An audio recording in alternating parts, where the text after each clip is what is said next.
It is the 41st millennium.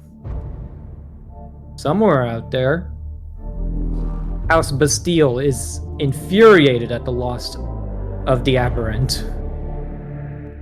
That is a problem for later. Because in the great treasure hunt for the legendary Dread Pearl, there are no rules. There are no friendships. Only temporary alliances, as cutthroats, warriors, warlords, and false missionaries alike compete for the honor and prestige of claiming one of the great long-lost gems of the Coronis Expanse. Lord Captain Grant, Dynasty Silverwind's rogue trader, is one such competitor.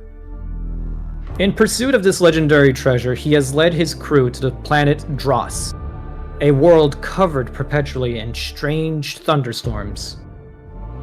Few vessels that land there ever return. Upon reaching the system, he finds a blockade orbiting the world, led by a trade vessel of the Bastille Trade Dynasty.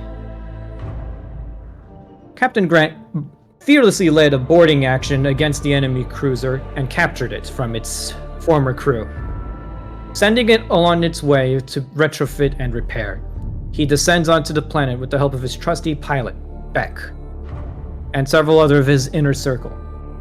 Upon landing, they find a wasteland covered in untold wrecks of different races, orc rocks, Eldar corsair ships, Kroot war spheres, and Imperial vessels alike all share a dusty grave.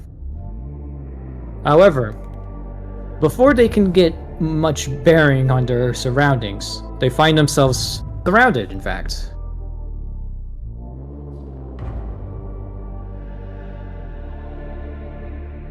By the locals.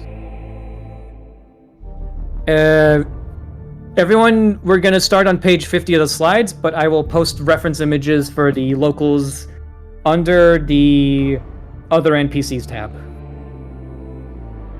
Yahoo! Yahoo! Yahoo! Jaff woman. Leading the strange tribesmen is a strange woman dressed in red and white. Woman? Yes, a woman. She has some slight tattoos running down from her chin down to her neck. A single skull hangs from her belt, tethered by electric wire. She clutches a broken force staff with both hands, and she appears to have a very regal sort of religious aura to her, as the heavily armed tribesmen surrounding her seem to regard her with some degree of reverence. The tribesmen, you see, uniformly lack a uniform. All of them wear armor cobbled out of various shipwrecks, some of them actually having pieces of Imperial Guard armor on. But all of them look very primitive and ramshackle in general appearance. Okay. Almost all of them have their hair in these long, flowing dreadlocks. And you notice that none of them are carrying anything more sophisticated than a spear or a bow and arrow. I love you, Ty. Instinctively, the warriors all level their spears and bows at you. Have fun. But they do not shoot. They don't move.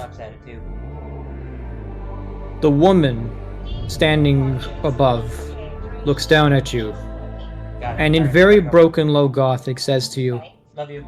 "Are you Sky Angels of the Sky Father?" Speak now. Who to what now? Art Sorry. just kind of looks to Grant. Can you repeat that? My sister just bombarded me with a phone call. Checks out. ignoring the voices in your head emanating from the warp. The woman leading the tribesmen is asking if you are, in some capacity, sky angels sent from their Sky Father. Am I able to deduce that that they're referring to the God Emperor? No. Feel free to make a logic test. Alrighty, cool. Because everyone. Logic is no.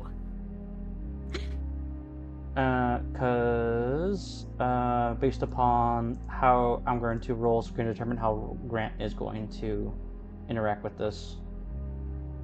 Let me double check my character sheet. You said logic? Yes, we'll go with logic on this one. My logic is basic, untrained, and that's based off of intelligence. My intelligence is 45, so I fail. My intelligence, I just rolled physical dice, Diego. My intelligence is 42. I have the skill trained. I rolled a 41. I succeed, no degrees of success. Grant, you assume instinctively she speaks of the God Emperor. You see that she bears a fractured symbol of the Aquila hanging off her belt, and you think that's enough to prove that, yes, she speaks of the, God Emperor himself. Ark, however, you take a closer look at her overall appearance, and you notice that it's hanging next to other small trinkets, including the human skull. The trinkets are all carved metal with strange runes on them. And you notice that some of these runes were also painted on several of the shipwrecks you surveyed when you landed here. You think to yourself, the God Emperor and the Sky Father are not the same to these people. The Sky Father, they believe, is a different entity altogether. Or they may not even have a concept of the God Emperor, just the Sky Father. If they were true believers, the Aquila would be in a much higher and more prominent position on her person, not hanging off her belt with other trinkets and knickknacks. Ark also recalls what, during the briefing, what we heard about Dross, where it was said that it was a heathen planet, which means that, and that they did in fact worship an entity other than the God Emperor. So Ark kinda, as he basically looks at the sign of the Aquila, basically doesn't, given that they're not, from what he was told, they've pretty much never been contacted by the Imperium. He kind of just doesn't say too much, but kind of notes where the Aquila is with the other trinkets with kind of a look of slight disdain. The one thing you two both know is that only one person in all of recorded history landed on Dross and lived to tell the tale. The man, let me double check the notes here. It's not here, it's, yes. Nejo Skylax, a rogue trader who centuries ago managed to land on the surface of the planet. And he knows that they worship a god known as the Sky Father. And his theory was that after generations of being cut off from the rest of the galaxy, the God Emperor became the Sky Father to these people. But they worship and treat him in a very different manner than is what is considered orthodox. So they may as well be talking about a different entity altogether. I'm getting mad vibes of what was it? Honest Hearts. Not Honest Hearts. What was the other one? Never mind. Moving on. Ghost won't stop looking at me. I don't have any food for her. Aww. I just ate it. Ghost, I'm sorry. Ghost, I'm sorry. So does Ark convey this to Grant, or is this... Ark knows better than to fucking talk about a foreign god in front of a group of people who are pointing spears at him. Fair enough. He, like I said, he gives the sign of the Aquila, not necessarily the sign of the Aquila itself, but he gives kind of, as he looks at her belt, he gives like a look of mild disdain, but doesn't actually say anything. And It's just a very slight glance. So if Grant was actively looking to catch his body language, he would have seen that Ark probably picked up on something. Mm-hmm. However, he's purposely not, obviously trying not to antagonize them. Whatever he realized, it's causing him to think less of these people, he's currently keeping it to himself. And if I remember correctly, last session, Diego, we were treated well by the locals because they viewed us as people from the Skyfather, correct? Yes, they're basically asking you for confirmation if you do in fact come from the Skyfather. Depending on how you answer, they will react very differently.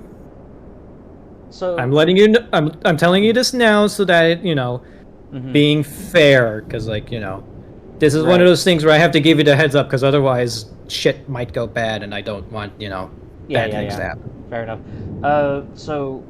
You're on a parallel. Yeah. So Grant is gonna go.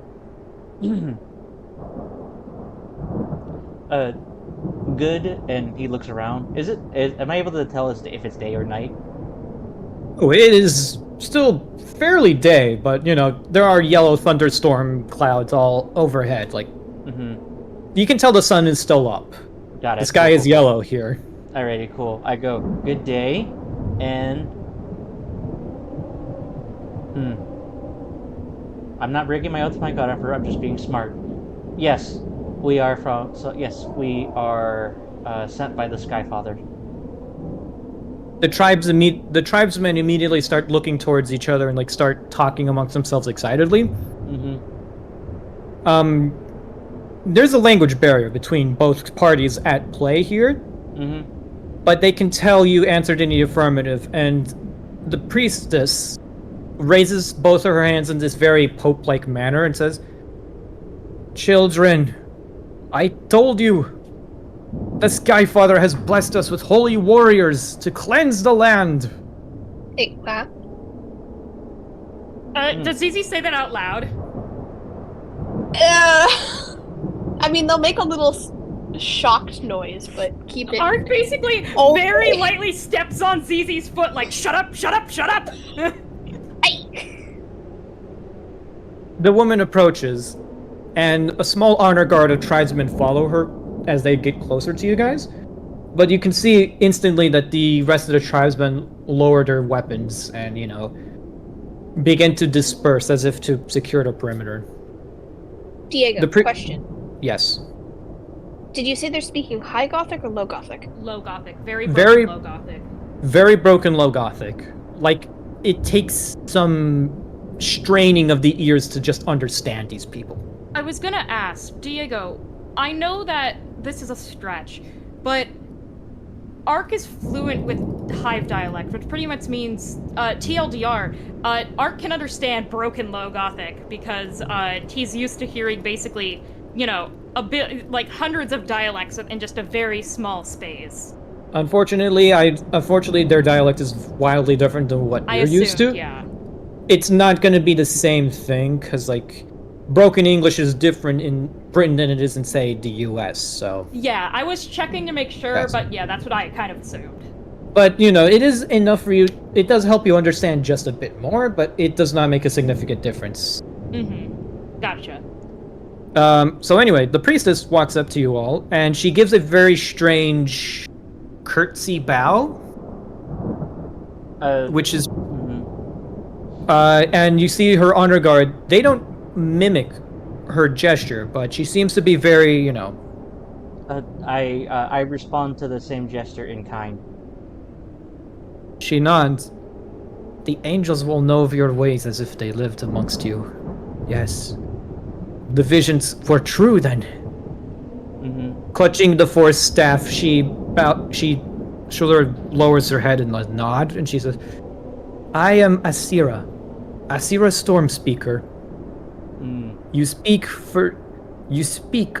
to the priestess, High Priestess of Skystalker clan. You are the angels the Skyfather sent, yes?" Yes. My name is Useless Grant, and these are my trusted associates. She tilts her head. "Why are you named Useless?" Are you not? Are you not his greatest warrior? He goes,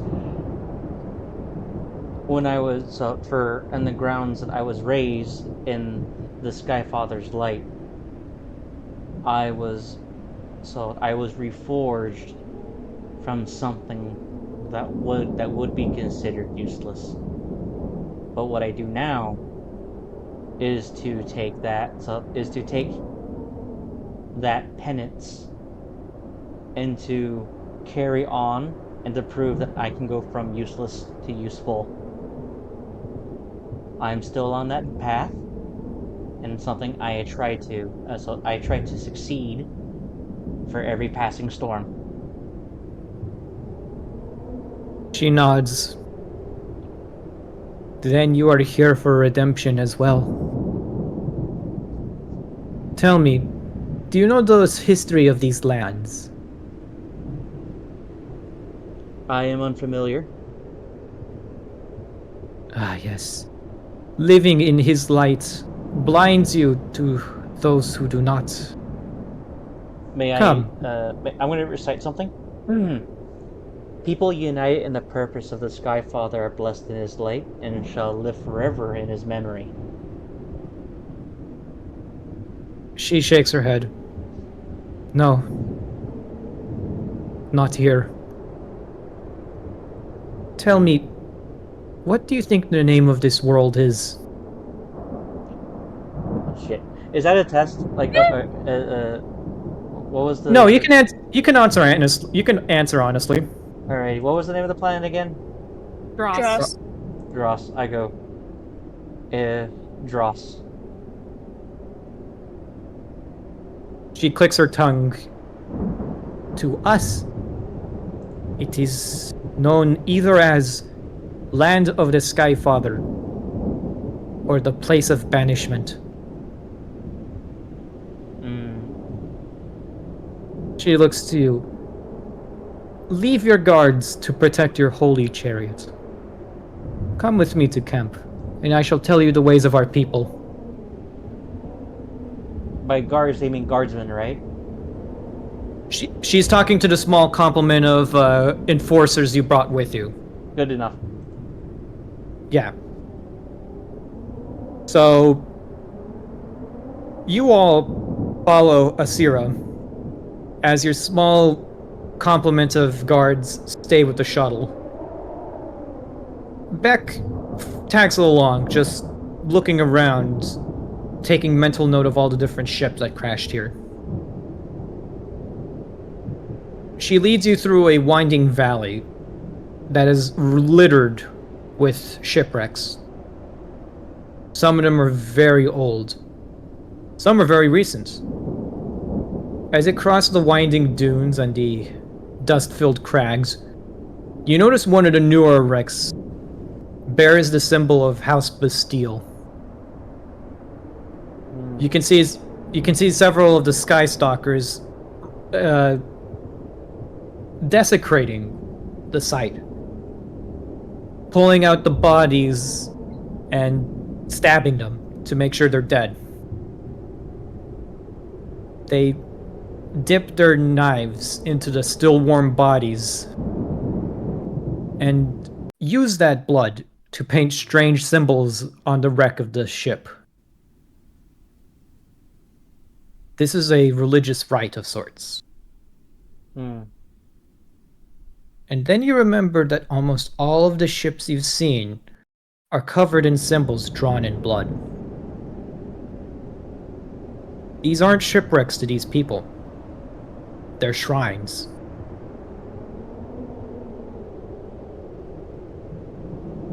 Everyone, turn to page 51.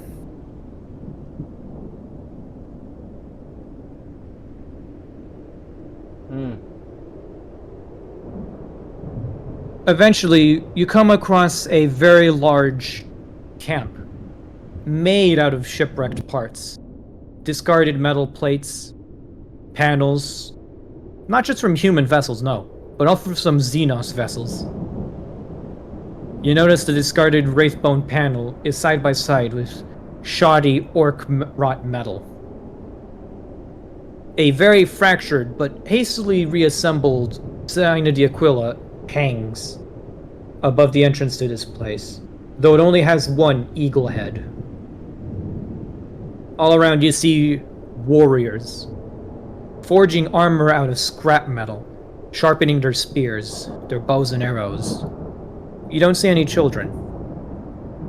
And you notice that there are men and women along the warriors. Some of them young, most of them middle-aged, but very few anything older than, say, 40. You're led inside this massive structure, and you can see strange maps carved into metal.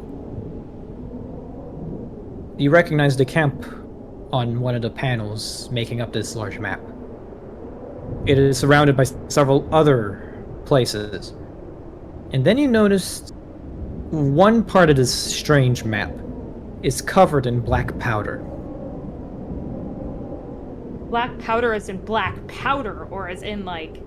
A black powdery substance, not gunpowder. Okay. Because I know in Warhammer, black powder is what gunpowder is referred to. No, this is just regular black powder. It's like not charcoal, okay. Yeah, Sorry, like I just needed to clarify that for my own sanity. Yeah, and as you guys are led past this map, you see one of the tribesmen pouring more black powder onto the map, expanding the area covered in black. Asira merely gives it a glance and says, "You came at the right time. The Star Devil grows hungrier by the day." She leads you to this very cozy-looking inner shrine. And then you realize it's a command bridge. Eerily similar to the sight you saw aboard the Light of Terra. Seated at the far end of the room is a skeleton in the tattered remains of an Imperial uniform sitting on a command throne, covered in religious idols and effigies. This poor soul, who died in service to the God Emperor, has had his corpse turned into a shrine by these people, in reverence to a god he would never have recognized in life. Turns out, there is such a thing as a fate worse than death. She sits down in front of the throne and ushers out the other people praying there. Eventually, it is just you 6. She looks to you and says, "Do you know why Skyfather sent you to us? Or has he made you ignorant, too, so that you may be of service to him?" It is the latter.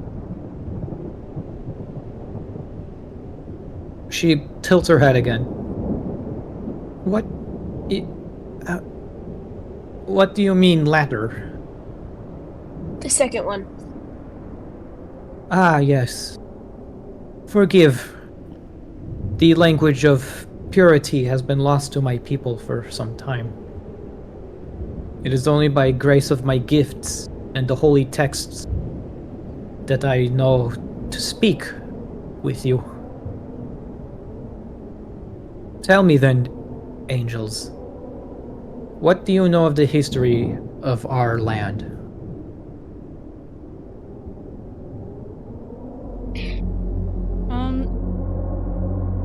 Out of context, Diego, I'm gonna real quickly pull up what I wrote on Dross, because Yeah. I want to effectively recite that. Where did I put that? In Rogue Trader Central, I believe. Central? Did I pin it? I'm pretty sure you did. No. Yeah, you did. Oh no, it's here. I found it, we're good. Basically, Art kind of looks to Grant for permission to speak. Grant nods. We've been made aware of the storms that cloud your skies, and about the many, many shrines that have fallen onto the surface of your world. However, of the intricacies of your culture and your struggles, we've been told very little. Then an exchange of knowledge is needed. Long ago, all the tribes of our land lived under the Sky Father. They speak of a time when the sky was blue, wholly blue, where we could see the sun and feel its warmth, where the desert was not barren, but full of life. It was a time of peace. We worshipped and followed his ways faithfully until we broke the covenant with him. We turned our back on him. And for that, he clouded the skies, cast us down, destroyed our cities and our temples, and forced us to live like this. He has not forgotten us, though. On times of war and peace, he sends to us gifts from the skies themselves. It is our duty to find these sites, to consecrate them, and to make unto them shrines worthy of his glory. But because we were cast out, we were divided. The tribes and the clans of our people turned on each other. A prophecy was laid. Whoever controls all the shrines of Dross shall be the one to gain an audience with Skyfather. If they are worthy, he will part the skies and bring us back into his light. My clan, Skystalkers, wish to be the first to unite all the shrines and all the tribes to return to his light. I am their leader.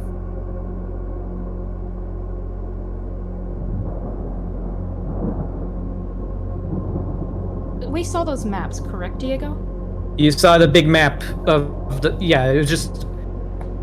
They don't have paper, they just used metal and carved out a map on it. Yeah. Given that, I'm assuming we walked a fair distance to get here. Yeah. Would Ark have potentially recognized, like, where, like, the terrain? I wouldn't say the terrain, but some of the scratchings as, stuff we passed, such as markings that might be, related to some of the more intact and marked shipwrecks we saw, per se. You didn't get... That would have required you to take a good long look at the map. Hey, Diego, based on... do you want what I have? You have photographic memory. Ark wouldn't be able to pull this off, but Cadium would know perfectly well what the map was all about. Cadium and Zizi, they both have perfect recall. Oh yeah, Zizi as well, yeah.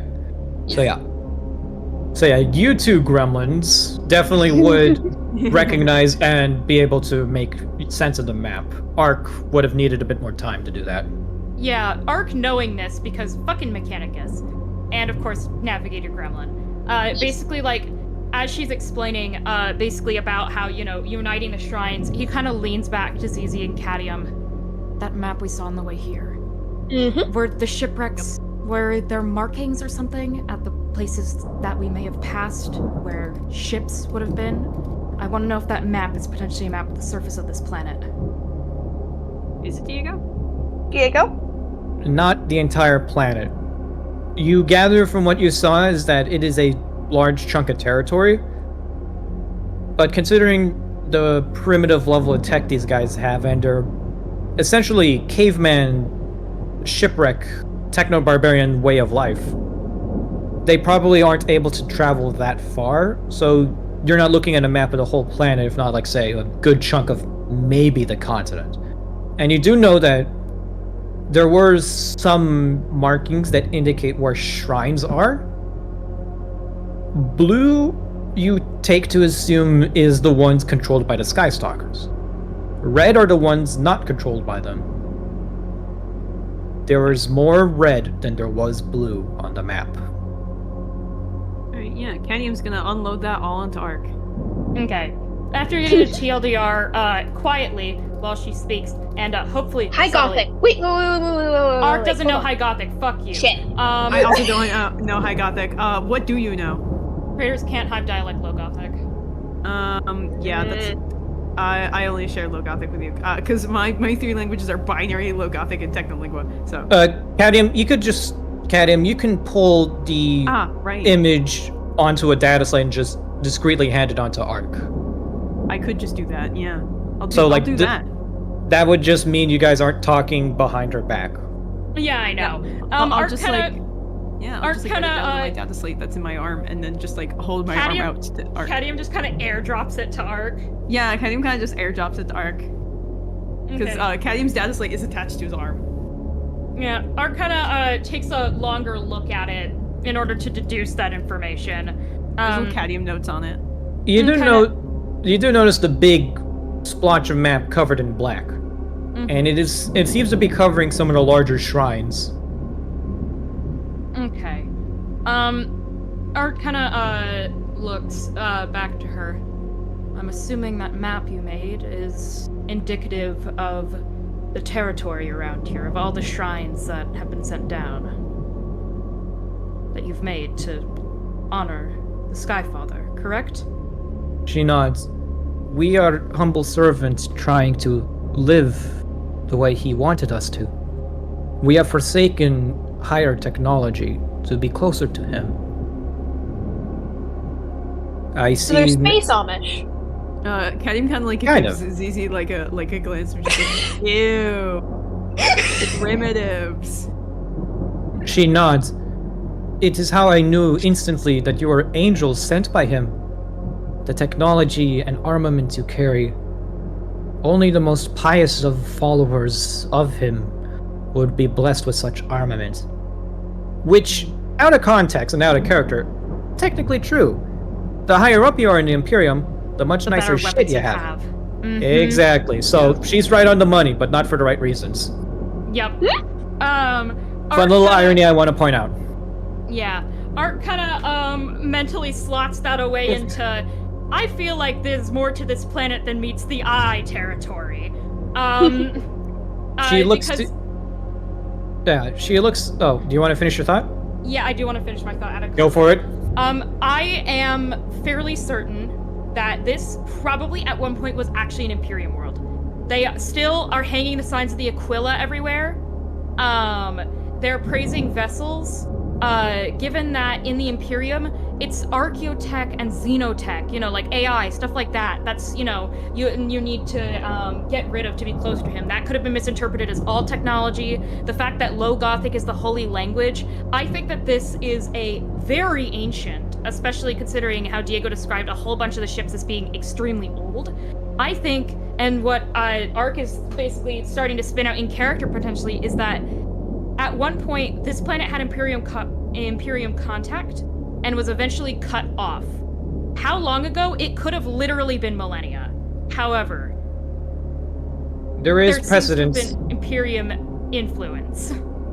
There is a precedence. Ark, Grant, ZZ, Cadium. All of you have heard of Imperial colonies that have been lost for millennia, centuries, millennia. Yep, that's what I'm thinking. And when contact is reestablished, some of these planets seem to have devolved. They forgot the God Emperor. They forgot how to use their technology. They forgot how to be proper people. Sometimes compliance action is necessary. Other times, just waving the flag and parking a ship in orbit is enough to get them back on track. But for really, really egregious cases, you know that entirely different societies can evolve from these lost colonies. And depending on how bad the technological stagnation is, they could end up no better than, well, you're literally standing on a good example of that. But maybe bringing this up in front of her might not be such a good idea, because, shattering her faith in a No. Ark isn't saying long-standing anything out dogma. loud. Oh Yeah, yeah. this is- No. Yeah, no. Ark definitely comes to this conclusion, but like the rest of you slowly start to pin on to like, is this what's going on? Is this what's happening? But Yeah. y'all are smart enough not to say anything in front of the very religious woman holding a force staff. Mm-hmm. Art kind of nods, and I am assuming, correct me if I'm wrong, that patch of black, something is blighting your land. She looks upset, and you can see a little tear start to form in one of her eyes as she kneels and sort of like bows before you. She sits back upright and says, I know why the Skyfather has sent you. I spoke not of the truth in front of my tribesmen because they believe you are sent here to help us win the war against the other tribes. I know better. You have come here to slay the Star Devils. 36 moons ago, a strange gift arrived from the sky. It was bathed in a green light. And when it landed, it destroyed several shrines. The impact was felt as far as the Dune Walkers' campment. I sent scouts, of course, as is customary. When new shrine arrives to us, the tribes first send their scouts, and then their warriors. We consecrate the site with the blood of the fallen, and claim it as our own should we emerge victorious. But no one returned. None of our scouts. I sent word to the other tribes to see if they won the site, but they told me that their scouts were lost too. Nothing like this had ever happened before in the history of our lands. For the first time in a long time, an alliance was forged. Skystalker, Dune Walker, Rock Splitter, Iron Carver. The tribes of the valley united. We believed that another new tribe, perhaps from the south, had come to take this site from us. We believed a show of force was necessary to oust the invaders. We sent an army, 600 strong. Only 3 returned.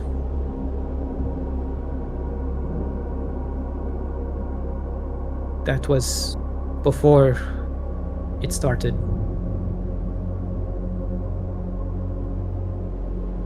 Iron Carver tribe was the first to fall. One of our scouts went to their encampment and found that they were massacred.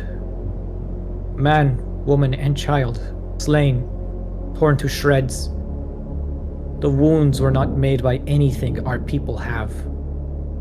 It was barbaric. In all our years of war, nothing had ever approached this level of senseless depravity. The bodies were torn to shreds and left that way.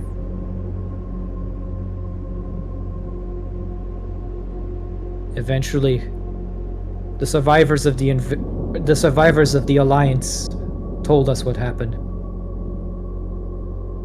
Everything around the new shrine was dead. The air was heavy. The soil was burning. The local... Hang on, I need to check my notes real quick for a second. Yes, it is. Even the Nudavines, all of them had died. Even in the deadliest of droughts, the Nunda vine would stay strong and healthy, but it had become withered, strange and misshapen. And the glow, the whole area glowed green. And that is when they emerged. From this shrine emerged the Star Devils.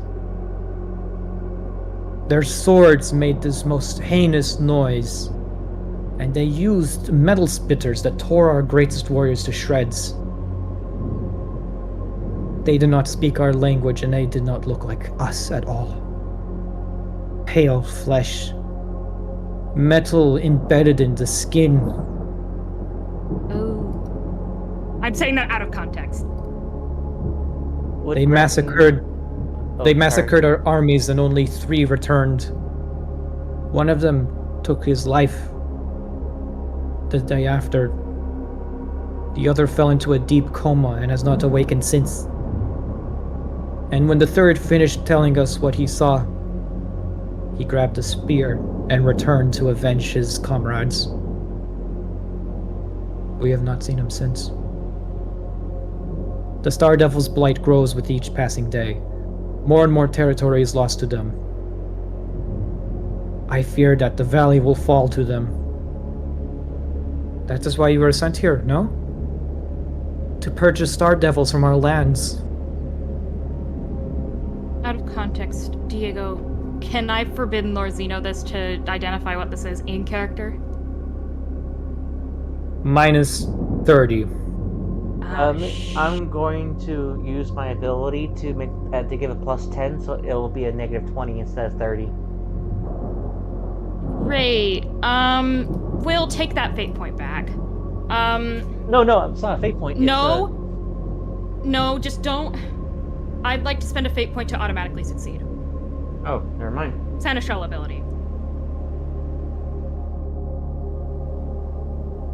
Do you recall that feeling you felt when you saw the solitaire in the face?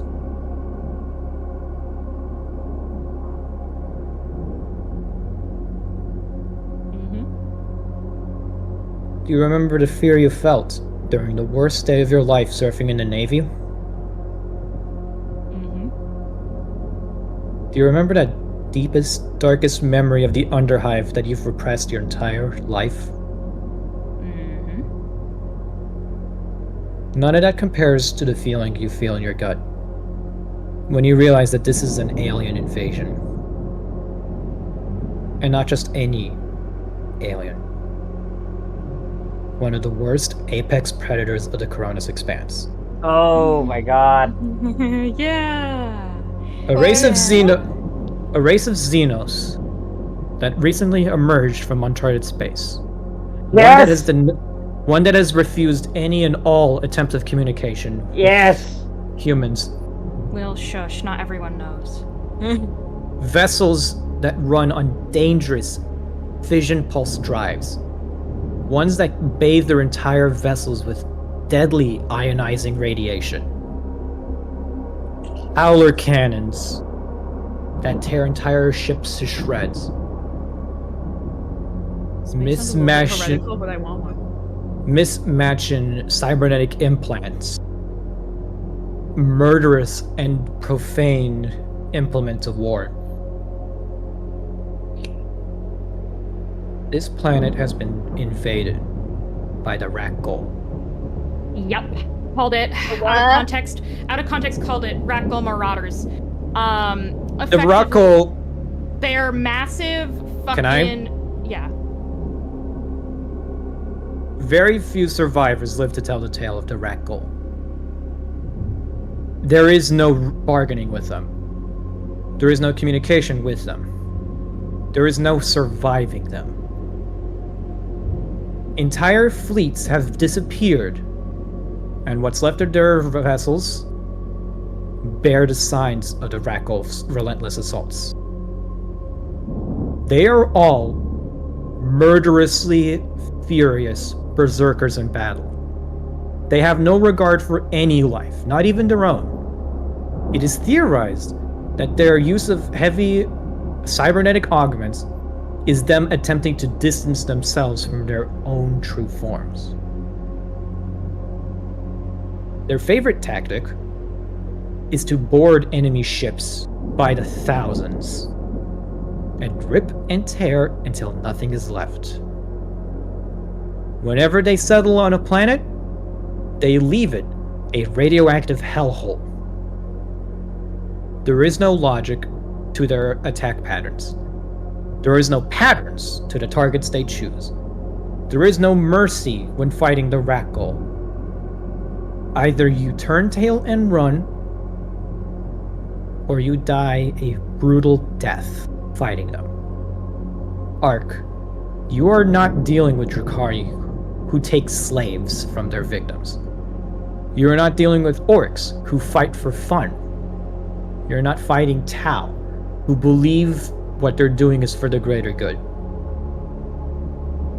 These are aliens who only care about killing everything in the galaxy. And no one knows why. Yep. Out of context, I immediately coined that, but I needed to know in context. Alright. Ark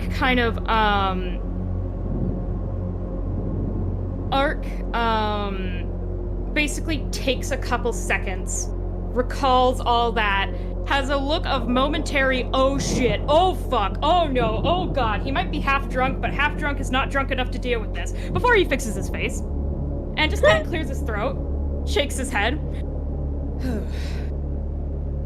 These star devils, as you call them.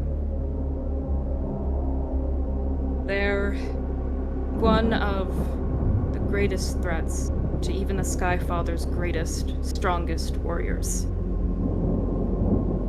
Many have perished, even amongst our own forces up in the Skyfather's lands, fighting these creatures.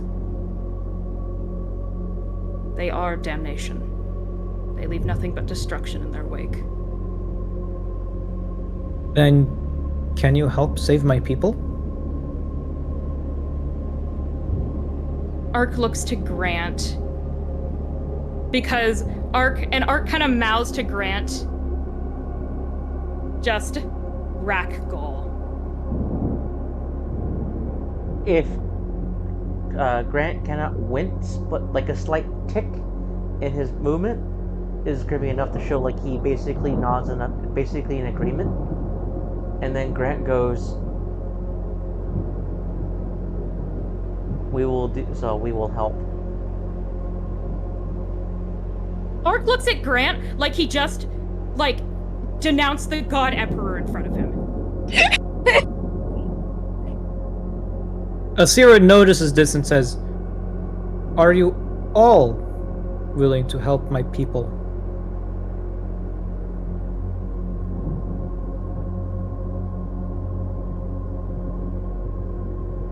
Zizi and Cadium, who have no knowledge, but immediately see Ark then refix his face. Basically, take a deep breath, let it out, and just kind of, put on as pleasant of a smile as he can have with very thinly veiled concern underneath his, expression. Cadium looks to his fellow autist and kind of like gives Zizi a look of, you just saw Ark, he kind of just gives Zizi a look like you just saw Ark momentarily freak out, right? That wasn't just me. Zizi's gonna sort of glance over and nod back subtly. Cadium nods back as well and gives Ark a very stiff thumbs up, I guess. Ark kind of looks to her. We'll do what we can. That being said, these Star Devils are one of the greatest threats to the Skyfather. He himself has little knowledge of when or why they appeared. All we really, truly know is that they're one of the few things in all of the Skyfather's lands that can rip through them with such efficiency that even his greatest, strongest warriors are terrified. We'll help in the ways that we can, but the prospects are grim. She nods. We must travel then. If we are to complete this holy task, I must take you to one of the most sacred shrines of our people. From there, I shall take you to where the Star Devils have made themselves welcome. They have ventured far from their profane temple. Our scouts have tracked them down. They are not subtle beings, so we were easily able to track them.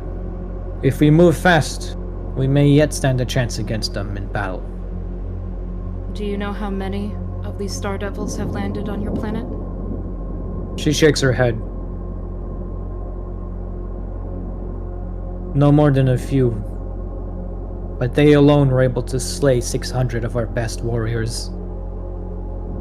Ark, after hearing only a few, looks like almost like confused, knowing that normally they're massive raiding pack hunters. And kind of just gives a nod. If there are only a few, we can potentially help. If there are more, if there is an army of them, like the army you assembled, you will need to run. Try and get as far away from them as you can. Because they're not going to stop until this land that you call home here is ruined. They are ruined. If there are only a few, it is possible that we can save your people and you can continue living in this holy place. However, if not, if you wish to continue living for another potential chance at salvation from the Skyfather, you will need to get as far away from here as you can. Because they aren't going to stop with just a few of your tribes. They won't be satisfied until you're all wiped out. A small number of them we can probably handle. We At can this, fend them off. hearing this, Asira's expression hardens, and she clutches her force staff. Zizi, Yes. you feel a slight crackle in the air. Oh fuck. That's And- Psyker. Yeah.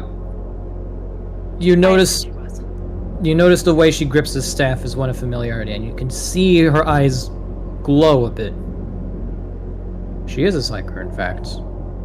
ZZ is going to immediately look up from totally staying focused and not hanging out with Cadium, and Not just looking at memes. stare at They're her. not like, looking at memes. oh at all. fuck. Ark, She looks at you. She looks at you all and smiles, and she says, "Then we march to war." Yes. She gets up and leaves and heads out the room. As she pulls back the big curtains partitioning this part of the temple, you can see that several dozen tribesmen of the Skystalkers are standing there expectantly. She looks at them and says something triumphant sounding in her language. They all cheer and raise their spears to the sky. She turns around to you all and says, "Follow us, angels. Crusade has come to our lands at long last." Ark gives her a nod. There will be bloodshed. Be prepared to lose. Even more than you already have. We'll do our best to make sure that at least some of you are able to stay here and finish the mission that the Skyfather gave you to take back the shrines. She looks to you and bows. "I have already lost much, but I remember what I have lost, and what is yet to be gained." Her hand rests on the human skull hanging off her belt. He questioned who it belonged to once. Or kind of, because we were told by Octus that potentially being able to access and control the Nexus would allow us to part the sky, correct? He is. Yes, but you're not telling her that yet. You have not No. disclosed the true purpose as to your visit, but you have an inkling feeling that your goals align. Ark gives a nod. We have some knowledge from the Skyfather. Your prophecy is true. There is a way to part the storms. She looks to you with interest. Then we must go. Follow. Closely. Quickly. Ark gives a nod and looks back to Grant, and as soon as they're out of earshot, like right out of earshot of her, he basically like calls basically an impromptu team huddle as they're moving. Okay, Grant, we're talking about fucking Rak'gol. What are you thinking? Grant is going to go. Oh. We are closer than ever to finding the Dread Pearl. We've come this far, and to abandon it now would mean forsaking everything we've achieved so far. I'm not saying we leave the Dread Pearl behind. Because of Zizi's success in reading other parts of the Nexus, we don't need to find the Nexus on every planet. I'd rather deal with whatever lies in the processional, empty hundreds, thousands of empty space hulks, than a platoon of hungry, murderous Rak'gol. You've heard the stories. No one hasn't. They came out of nowhere, tearing through entire Navy fleets in a matter of days. All they do is erase planets from the Imperium's control, from any Xenos' control. Once they land on a planet, they don't stop until it's destroyed, and normally they raid by the thousands. I doubt there's only one or two. Our primary goal is finding the Nexus. Fighting the Rak'gol is secondary, or should be avoided. I won't question your judgment of going along with it so that we can potentially get closer to where we need to get. However, if things start going poorly, I think we're better off running. If we can outrun them, sir.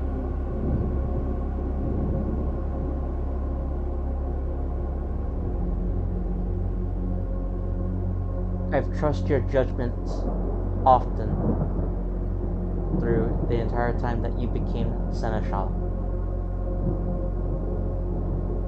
I'm requesting this time to put your faith in me as your rogue trader. Should everything look as it's going to be, so be to our end, I shall be the shield for all of you to escape.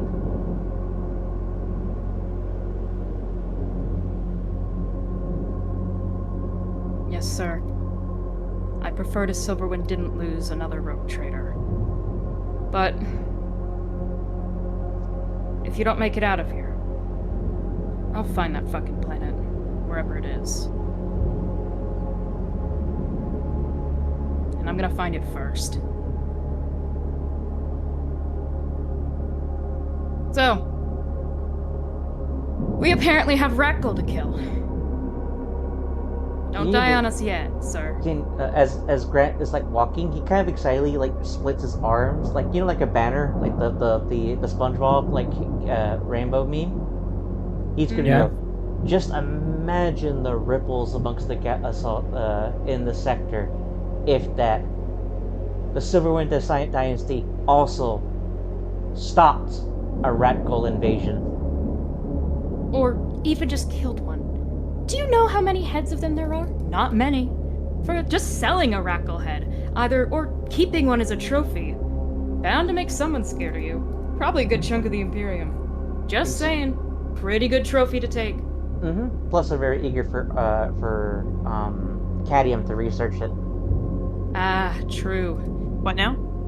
Cadium looks up from his data slate as he's looking at Cadium. The Rak'gol have xenotech. Very unknown to almost anyone. And Obviously, there's what? And we There's got I our don't know rumors what of- you mean. No, I'm And- not allowed to touch Xenotech. and we also got our ace in the hole as Grant point gestures to ZZ. What am I? Ark, I don't know what you're talking about. I don't like Xenotech at all. So Ark ace, looks to so our Cadium. ace in the hole. Meaning. If there's one thing If that shit most goes bad, Xenos, you're gonna be a good reliable teammate. Art kind of nudges ZZ. What he means is, if shit gets bad, you rip off that headscarf no matter how many of the locals are in front of you. Because Blow up. at the Sounds very great. least, it's meant to get the Rak'gol will hopefully be stunned for a couple seconds so you can teleport out of there. That's true. I can teleport. I've That never was tried not with the another point person of that though. speech. Regardless, Ace in the Hole, Cadium, if we can get our hands on Rak'gol technology for you to take back to Mars, I'm sure they'd love to get their hands on the fission reactors they use to power their ships. The only reason we know they have them is because of what we know about nuclear war. It's the same kind of radioactivity.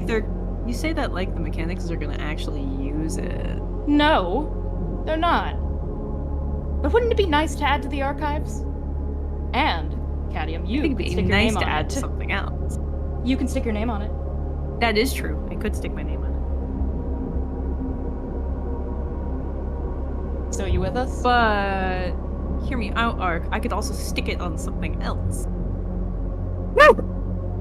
You do Uh, realize, Cadium, Mhm. their engines have enough radioactive power Uh-huh. to I'm aware. kill an entire planet. We're not Yeah. fucking with that.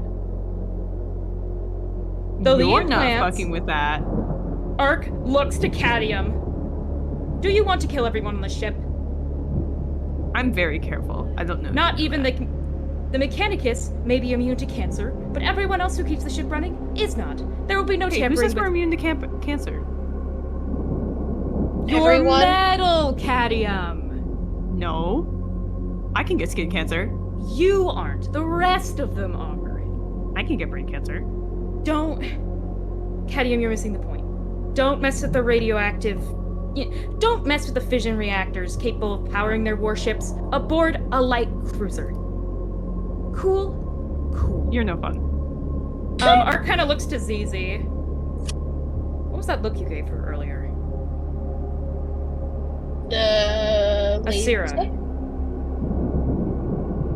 She's a psyker. Art kind of raises his eyebrows. Oh. Well. Every That time sticks how yeah. she uses the warp. I got the eye. She's got that staff. it is a broken least that's what I staff, can so tell. it is a broken staff, and in all likeliness, she is a unsanctioned psyker. Oh yeah, and they're dangerous, but also can be really fucking powerful because of it. Oh yeah. So he kind of raised his eyebrows. I don't like messing with unsanctioned psychers. In fact, they kind of terrify me. We saw what happened to the witches at Footfall. That being said,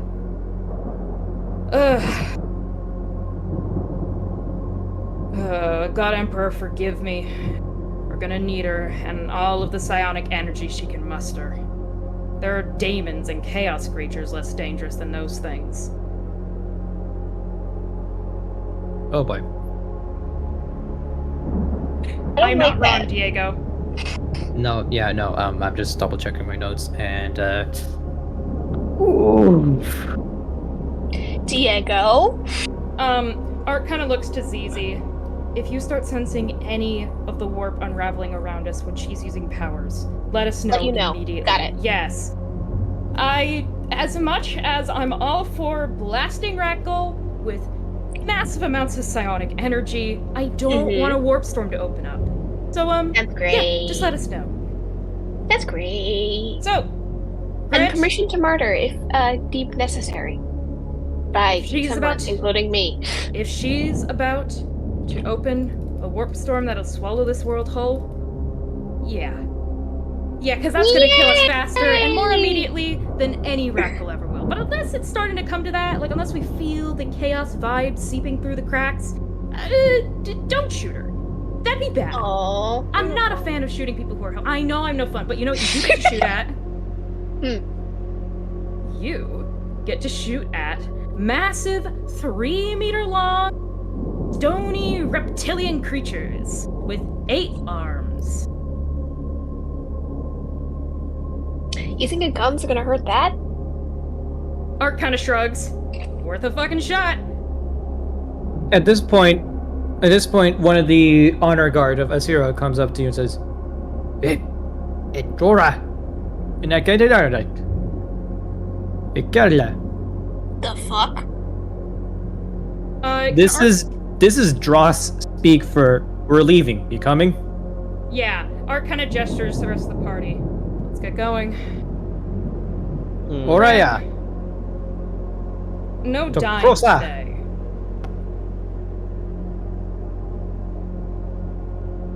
Let's go. Try my best to follow along then. Don't worry, Zizi. If you die, I'll just put you back together. As they're walking, Art kind of leans into Grant. Just so you know, I don't want to add another pistol to my collection. The Archaeotech one was from my first captain. The Inferno from my second. Thankfully, the needle pistol wasn't gained in such an unfortunate fashion. But I don't want my first plasma pistol I ever get my hands on to be looted off my rogue trader's corpse. Grant's gonna go. I was a former Death Rider. I'm prepared to face my end should the Emperor call me. How about we don't? Art kind of looks to Zuzi. I agree Hopefully with Zizi. it How won't about we come to don't? Hopefully it won't come to that. No, I'm Yeah, not. hopefully it won't. If any of your limbs get blown off, though, I'll fix it. No, I was saying that in private, not public. Yeah. Oh. Zizi, do you want? I have designs. Do you want to see my designs? What if your arm gets blown off? Do you want to look? Do you want to look? Do you want to see? But Ark, Look, legs. Ark. Yes. I don't go into things prepared to die. I go into things prepared to give it my all. Don't worry. Hopefully. The only Hopefully time you're your gonna all get is good. the only time you're gonna get this plasma pistol is during my funeral after a very, very long illustrious career as a rogue trader. I hope so. Because, frankly, impulsive spending decisions aside, Silverwind probably needs someone like you in charge. So let's kill some fucking Rak'gol, take a couple heads as trophies, and sell them off at Footfall when we go back there to check on your new Krieg. Got it? Yep. One corpse should suffice enough as a trophy. Anyways, let's get this shit over with. You all are led outside of the camp. Several of the best warriors you see from the tribe of the Skystalkers are flanking you and Asira. At this point, you notice the children come out. And you notice that most of them are covered in tattoos of what looks to be scripture, but the text has been distorted and illegible. It matches the text tattooed on Asira's chin and neck. A small child looks at you all and is in awe. They will remember this moment for the rest of their lives, not knowing that their parents, accompanying you, might not return to see them the next day. Here you go. Yes? I would like to wave at them with all my mechadendrites in both my hands. I'm assuming any good servant of the God Emperor carries multiple Aquila symbols on them? You're a rogue trader, so yeah, you got them. You have those to like pass around, yeah. Art kind of looks to the kid who's looking at us with like starry eyes, and pretty much just puts a small little sign of the Aquila Coop's here. Hey, into Cooper. his hand. Hey, Coop. And just kind of gives him a nod. He looks at it, smiles, and notices that it has 2 heads. And when he looks back to the Aquila hanging off the temple, he notices that it has only 1 head.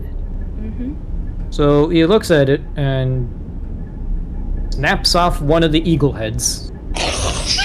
Iconic child behavior. Ark would normally be offended, but given that these kids are growing up with this lingering over their heads, he just kind of smiles like, oh, hopefully the God Emperor will forgive him in the afterlife. Across multiple countless light years, interred deep in the Himalayan mountains, atop a massive golden throne, you wonder if the God Emperor laughs, or if he cries. You don't know. But you do know that he is watching. Oh, yes. And when you go to him after a long and illustrious life, maybe he'll tell you how he felt in that moment. Everyone turn to page 52. Alright. Fred got Emperor propaganda. Yay, got that propaganda. Kenny was out here just like waving to every single child with all 5 of his extra arms. They all all look. 5 of his arms. They all Cooper, look wanna know what we're really. getting ourselves into? Hold on, let Diego continue. Yes, please. Oh yeah, you got. Oh yeah, Coop. Quick context. You're basically being drafted to wage a holy war against invading Xenos. These Xenos are known for basically turning entire planets into radioactive wastelands and tearing apart entire navy fleets. I want the radioactive engines. I'm gonna call a bathroom break here. Okay. Darn, I have no idea how these children are looking at Cadium. These children look at you in awe and surprise, and and you get a lot of confused looks as if, is that what an angel looks like? I guess so. Me and my 5 arms. And one for Adira will be marked in yellow. Yes. Oh, no, not yellow. Black. There we go. Yeah, there we go. So yeah, bathroom break, and we'll be right back. Awesome.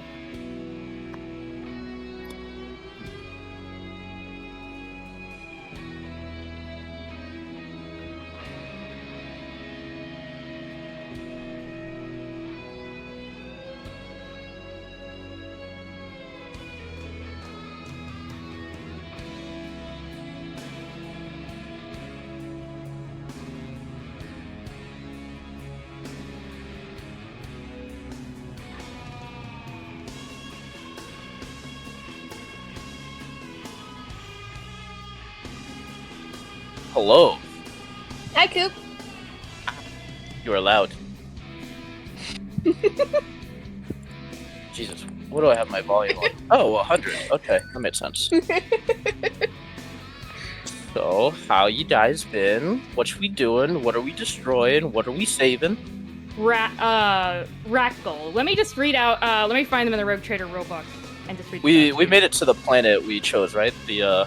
Yes. All right. The Rak'gol are a relatively new threat to those who would ply the Corynus Expanse, encountered first in the dim stars past the Hellenic depths a little more than a century ago. A Xenos breed of which little is known for fact, they take the appearance of rough-hewn and irregular stony reptilids, 8-limbed and over 3 meters long. Chalky white in color and mantis-like in bodily arrangement. Rak'gol warriors favor cybernetic augmentation to increase their abilities and replace lost limbs. The point of their origin remains unknown, as does the motivation for their sporadic attacks on human-held worlds and vessels, other than to slaughter indiscriminately and steal minerals and weapons. Their rasping, screeching language remains incomprehensible, and no successful communication between Rak'gol and humanity has ever been recorded. No Rak'gol has ever been captured alive. Indeed, even their name is taken from children's stories of mythical monsters from Footfall's slums, legends which they superficially resemble. Ooh. Is there an image of this? Oh yeah, it's playing all over Google. Ah. I believe. You only find one. Yeah. Oh, what? Thank you. Yeah, we're stopping them, right? We're not. Well, We're not joining them. fuck no! Alright, just wanted to make sure. Well, yeah, this is a good image. Let me just put this in general. Oh, thank you. Ah, that's terrifying. Can I kill that with my guns, please? Oh, I don't like that. What's going on? I'm posting official images of Rak'gol because people are wondering what they looked like. Oh, hey. Oh, you saved me. Can you put those down and put them back up in enemy NPCs? Yeah, sure. Oh, nice. Yes. How nice I am. Thank you for spoiling the images. I actually, yeah. Never mind. Yeah, that's basically just. I'm sorry. I didn't know those were the exact images you were using. They were the first results I found on Google Chrome. Well, actually, just post the one on the top with the chainsaw hand. The other one, I'll have in the throne. Ah, okay. The one with the chainsaw hand is like holy shit. Like I remember there was a short story about a group of guardsmen as they were decimated by a Rak'gol invasion. It was Could you rename Marauders to Render, please? Yes. Just the collective, they're normally called Marauders, which is why I immediately defaulted to that. Just singular. Render. As in, like, rend you whole. Yes, Oh. I know. The verb. Yes. I am back. I have acquired Cosmic Brownie. I love the Taste. word rended. Mm-hmm. Ren's is Such a a great fun word. I have a OC named that. I know, it's your stick man. Is everyone here? Yes. Ooh, I found an extra terrifying looking one. Hang on. Is everyone here? Mm-hmm. Coop? Yes, sir. I'm reporting for duty as always, Captain. Alright. Do with my corpse as you want. That's not a Rak'gol. It says it's a Rak'gol. Never mind then. Moving on. So, for content, for context, Cooper, Yes. Yes, sir. you and the others have made contact with Asira Stormspeaker, High Priestess and unsanctioned Psyker of the Skystalker clan. The planet you're on has devolved into a primitive techno-barbarian lifestyle, where shipwrecks that crash land on the planet are treated as holy sites and gifts sent from the Skyfather they worship. Unfortunately, Asira's ambitions of uniting the tribes and the shrines has been put on hold with a Rak'gol invasion. One of their ships crash landed on the surface of the planet, turning a good chunk of nearby territory into a radioactive hellscape. Oh. And they've been killing anything that got too close to their ship, and now they are spreading and expanding their territory, so to speak. Mm-hmm. Stormspeaker has recruited your help in finding and wiping them out before they can wipe out all life on Dross, because the Rak'gol are infamously known for leaving no survivors. And just being very brutal murder bastards. Alright. We love them for that. Honestly, iconic behavior. Yes. For real. Yes, there's a lot of speculation into these creatures. It's not even known if they have a culture of sorts. I mean, obviously, obviously, any society, any race that can operate a spaceship needs to have some semblance of culture. But they don't talk at all with anything. They just kill on sight, essentially. There is no negotiating. There is no surrender with them. And pretty much everything anyone knows about them comes from the technology that is salvaged from them. More on that later. Before we move on, the reason why I'm really, really interested in them is because they remind me of the Strogg from the Quake series. Honestly, I just imagine them as being xenomorphs that could use technology. Fair enough. Anyways, it's your show, boss. Everyone on page 52. Yes. As you are taken to this holy site hidden amongst the rocky plateaus and vegetation sparse landscape. Remember how I made a point of saying that ZZ spotted a weird looking vine in the last session? Plants. Asira Asira points them out and tells you that these are the local Nunda vines, one of the only forms of vegetation that grows on this planet. They use it to make these coarse textiles that they turn into clothing. The curtains that was back in the temple were made from Nunda vine, and most of her vestments are also made in Nunda vine. She also tells you, as a little side note, that some of their warriors drink an elixir distilled from these vines in order to help them perform in battle. And Drugs? Oh. Yes. You're not sure of the difference between these two elixirs, and it is something you'll have to look into later as she brings you to this sort of strange I sight. want drugs. I want to stab people with drugs. I'm aware. So they're the equivalent of feudal world erectile dysfunction pills. Although that is one application, the other application is that it just makes them into like Viking berserkers in a fight. Drugs. Yes. You guys Drugs. reach this. I have the urge to stab someone with. You reach these. You reach this open ruins covered in rock, and you guys instantly recognize the layout. This is the Nexus of Dross. But it looks a lot worse than the ones you've seen before. For starters, the locals have covered every inch of Wraithbone with brick and mortar. Very primitive brick and mortar, as if carved out of stone.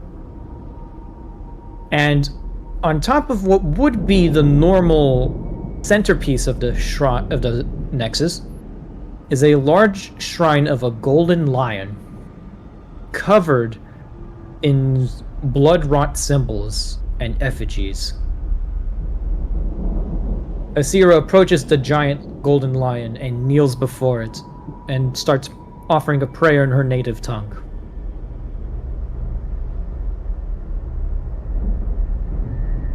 Eventually, she gets back up and turns to you all and says, "Magnificent, is it not? Tell me, when you look in the Sky Father, tell me, does this statue of him do him justice?" It does.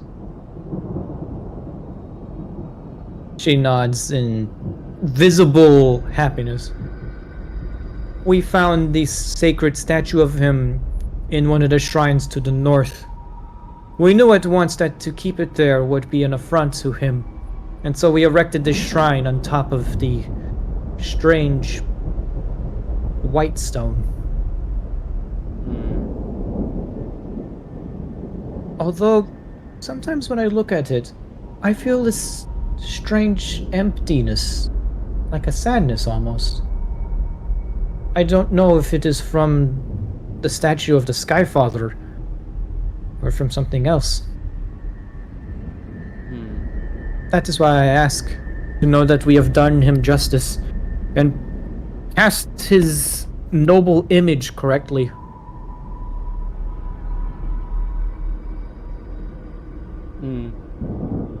Or kind of, as she basically says that she feels a pronounced sadness, knowing that Zizi is able to basically, when they commune with the nexuses,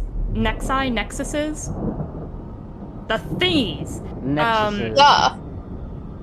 the thingies, to feel funky things. So even if he didn't know immediately this was an Eldari structure, he kind of looks to Zizi, just like, Zizi, Here you go. Yes. you can feel the same sadness that she feels. But because you recognize the layout of this place, you know instantly it's the Nexus, and you know that it's not happy. It is not whole. It is broken. And it does not like the interlopers at all. Interlopers being us? Rak'gol. Rak'gol. Got it, cool. Well, you can't be sure. You get a sense that this was here long before the Rak'gol or the humans ever arrived. But something happened to the Nexus to divide its will, its presence? it's not particularly doing okay compared to the other sites you've been to. And you look up to the sky and you see that you can't really see the sun at all. The clouds appear to be thickest right above this area.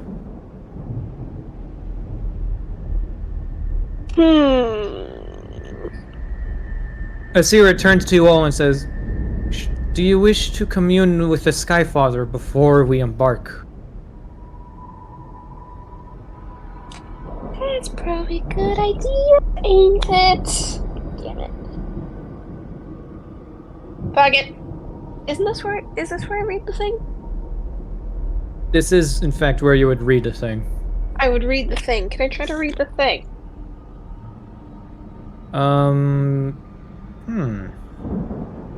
Or should I wait? Well, it's broken. Well, not It is broken, but broken. it's... There is also another person here capable of reading the Nexus site. Asira does not know the true nature of this location. Ooh, please do tell. She's You a get- unsanctioned psyker. Cooper. Okay. Yes, which means that her use of psychic abilities is dangerous and unlawful by Imperial decree. She is fully capable of reading the Nexus, but she has no idea how to do so, and she's not even aware of what the Nexus is. Her people basically desecrated the site by covering up all the Wraithbone and planting a giant lion statue on top of it.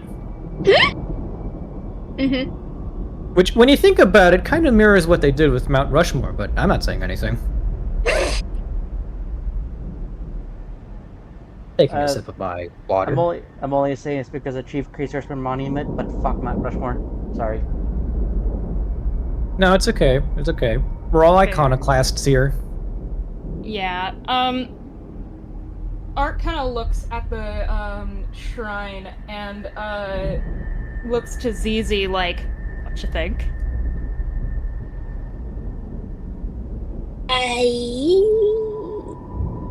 Oh, I'm sorry. If you need space, I order warriors to give space. Etra! Yes, I.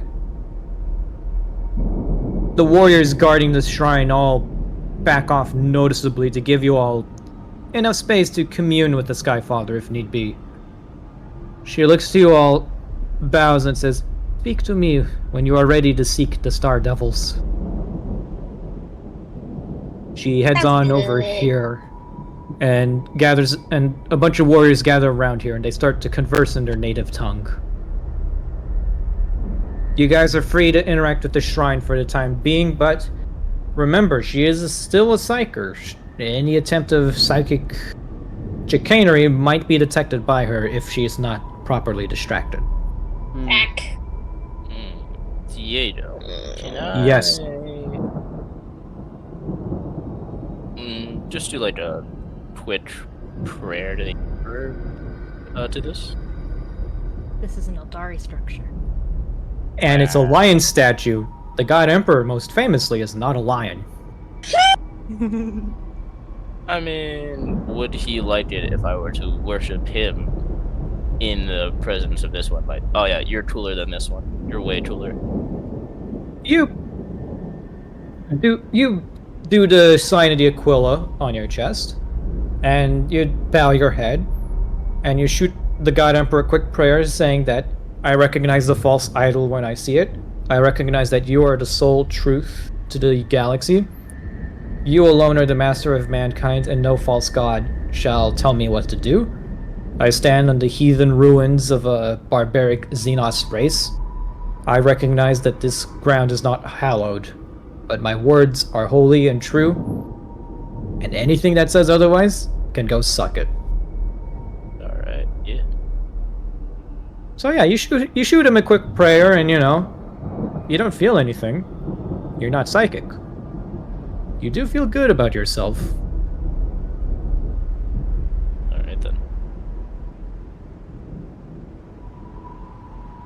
I would go back to the group, go like, that was pretty cool.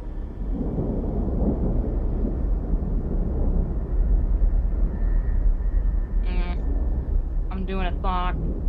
So I don't want to do a fucking stupid an idea. Or kind of, like leans into ZZ. She's a psyker. She can sense Yes. everything you can sense. If we Yes. don't want her to know that you're messing around with this thing, maybe in a way that she wouldn't like, we're gonna need to distract her. Yes. I have an idea. Mm-hmm. Might be a stupid idea. That's something that normally I'd say. She has a skull on her waist. She does. When she was talking about the fact that she's lost a lot of things, kept tokens of remembrance, whether consciously or unconsciously, her first reaction was to touch that skull. Mm-hmm. If it's that important to her, I'm wondering if asking her about it could potentially detach her temporarily enough from the Nexus for you to at least try to commune with it.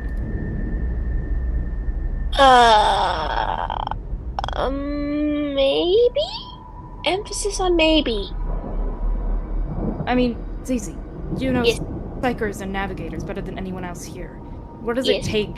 How much of a distraction does it take for you to at least lessen up on your ability to sense that someone may or may not be trying to commune with a psychic object? Well, it depends on person to person and how good at the job they are.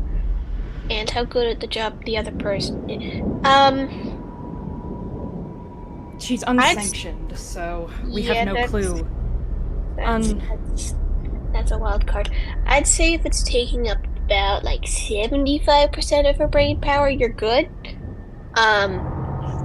Because like for me, I got a whole bunch of stuff going on all at once, so if I'm doing like 15 things, that's fine. But if one of them's taking up more space, then that obviously is the important thing, and I sort of shove everything off. Get to the point, ZZ. Time crunch. If you can get her facing away from me and talking and thinking and maybe hopefully not using her powers at all shape or form, even better if you get that stick away from her, you're good. Great. I'll keep that in mind. Out of context, my dog is screaming. Be right back. Musha! I have to. I'm double checking her powers. Please, I was just making shit up. No, it's okay. It's very much in character. Here it is. Okay. ZZ, remind me, what's your willpower score? When you say that, it makes me nervous. Willpower is 47. 47? Mm-hmm. Okay, this might actually go well. I don't know if I should feel scared or confident.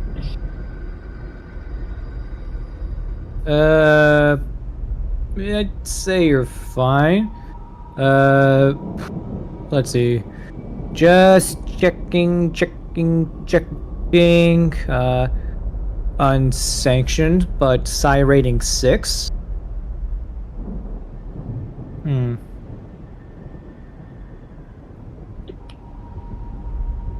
I'd say... Okay, here we go. Unfettered psi rating.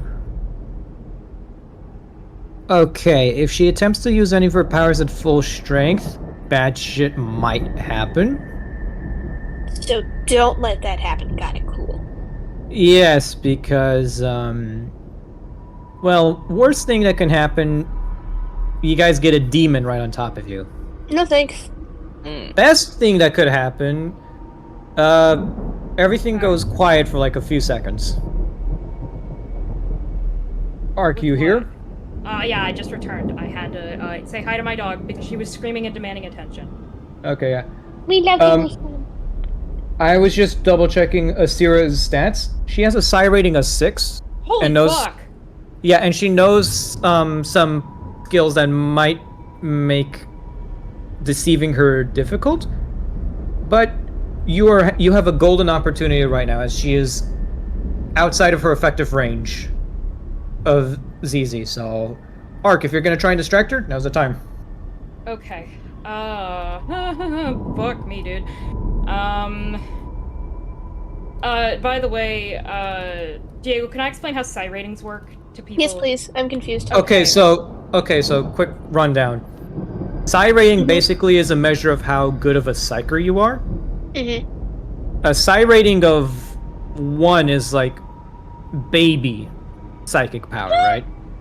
Mm-hmm. Psi rating of 6 means that they're quite powerful, in fact. Shit. Yeah, it's... And psi rating actually determines how potent their abilities are. as well as how many they can concentrate on at any given time without risking warp phenomena.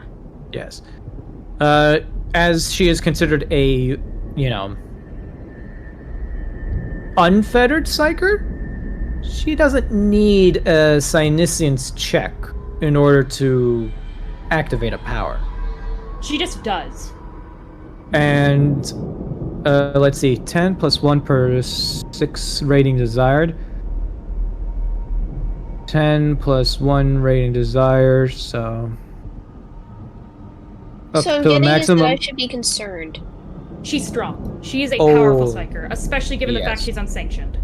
Yes. Because like Diego said, sanctioned psychers effectively have a crimp. Lobotomy. Yeah, they effectively have their psychic powers heavily limited, in order to make sure that they do not incite warp phenomena. Unsanctioned psychers basically are unsanctioned because they have never had the procedure that limits their powers, meaning that normal psychers will need to pass a test in order to harness any psychic energy. Think of it like ZZ opening their third eye, except as ZZ had to make a check to open the third eye. That's what happens with an unsanctioned. That's what happens with a sanctioned psyker.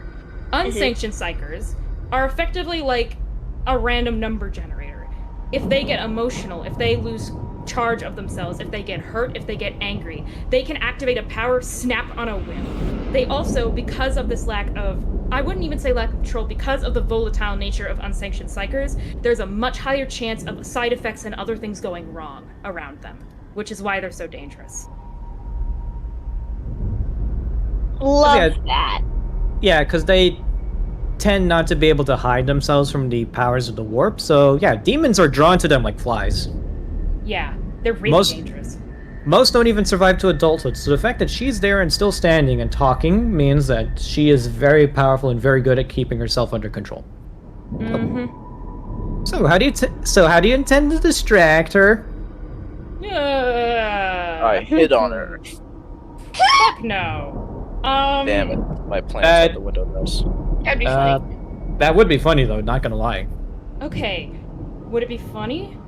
Yes. However, no. Damn it, guys. Come We on. can follow the rule of Kugel. Cooper, what is your fellowship? I think it was like a 25. I'm just gonna say this now. 29. I'm just gonna say this now. Either you're fighting the Rak'gol, or you're fighting the Skystalkers.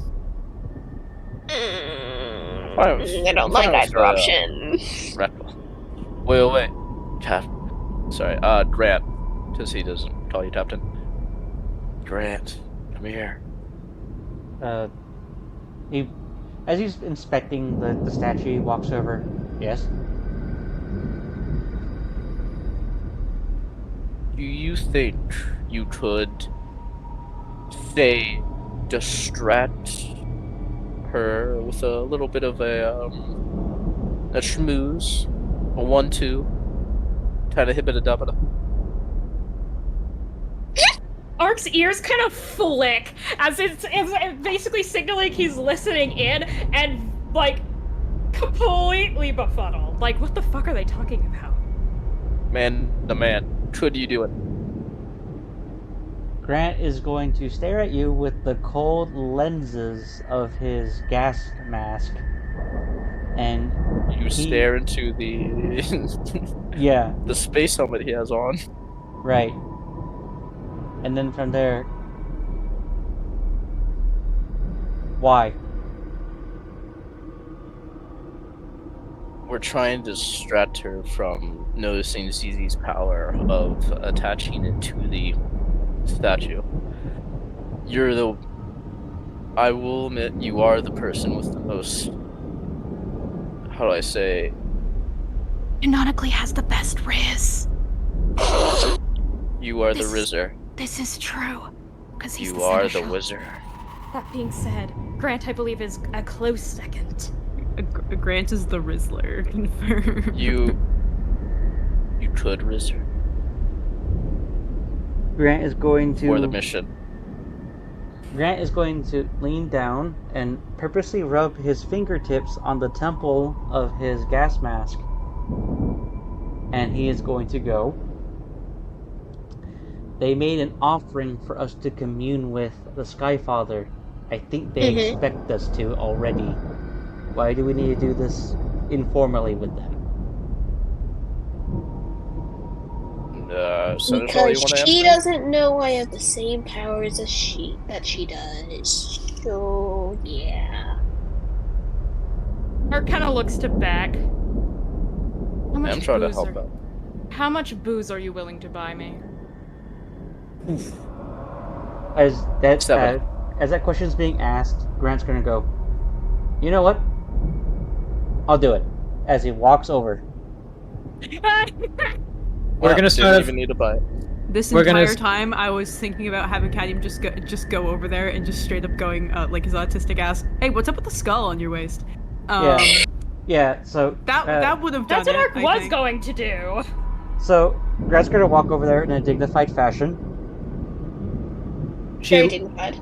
The tribesman noticing you part ways as you approach, and Asir looks to you and says, "Are you ready to venture out?"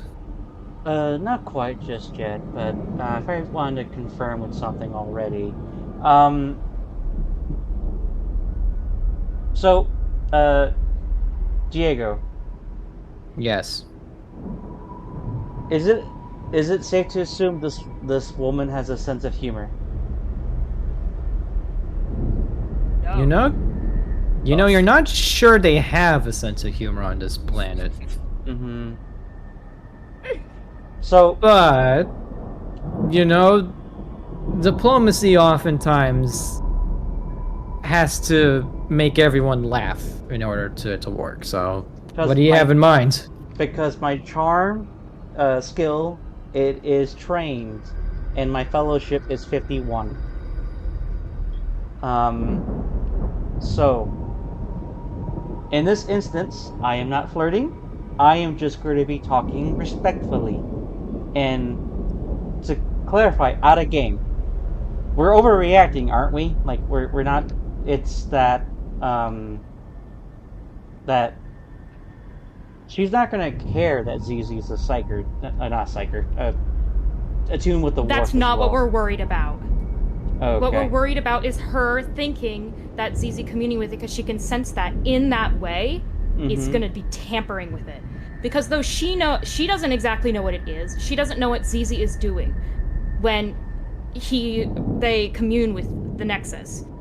For all she knows, she's letting a whole bunch of people from off the planet near their most holy site, and suddenly she's getting a mental ping. Someone is tampering with it.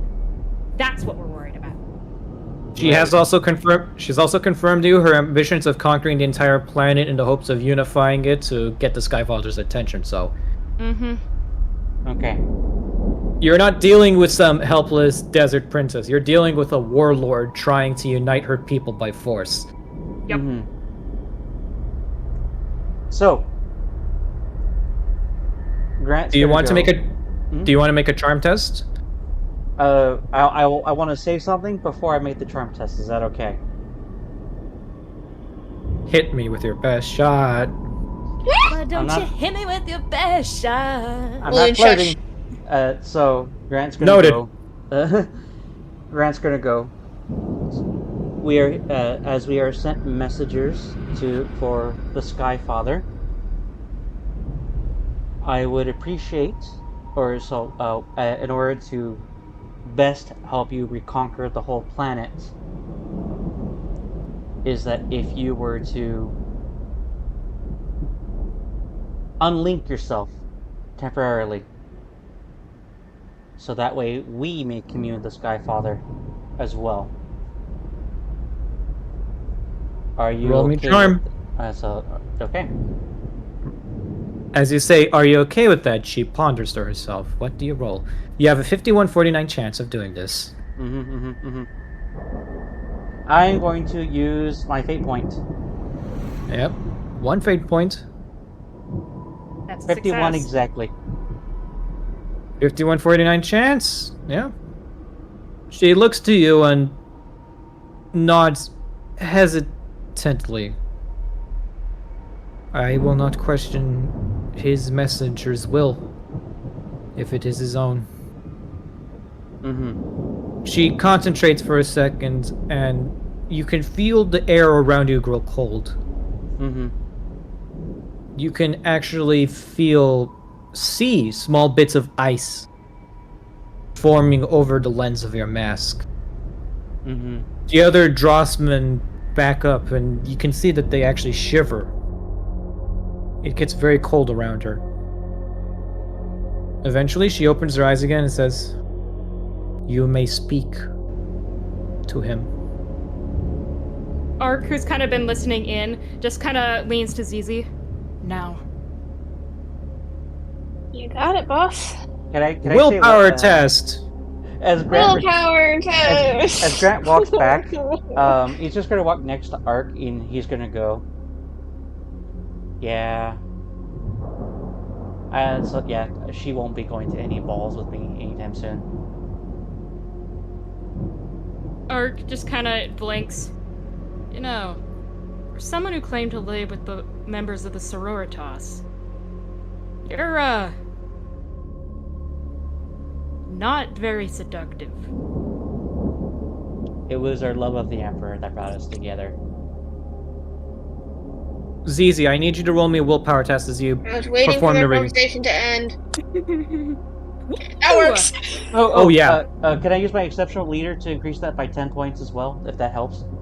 No need. Okay. Zizi, much of the site is covered up.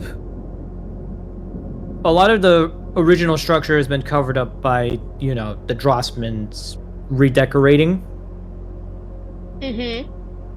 But that is not enough to block the residual psychic energies of the site from you. And you notice that the site is pained, broken even.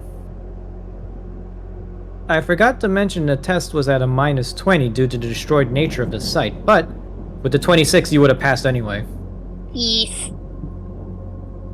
So, you recognize that the storms are indeed being caused by the fractured imbalance of this nexus. You can get flashes in your mind. This was once a paradise, and there was an Imperial colony built on it. They tampered with the site, and something happened. You're not sure what. But the once verdant planet was turned into this blasted heath of a wasteland as a result of the intervention of the Mon Kai. Your people did something to this site, and the feedback of that event turned Dross into what it is now. The planet is a living thing. You felt it on each nexus you've touched before. Each nexus in some way was connected to the will of the planet, if you would put it like that. The planet is angry. And unfortunately, it created the storms above itself in its anger. There is a ray of hope, though. You reckon that with enough coercing, you can force the skies to part momentarily. Doing so, however, would require more strength than you currently possess. You would need someone's help to do this.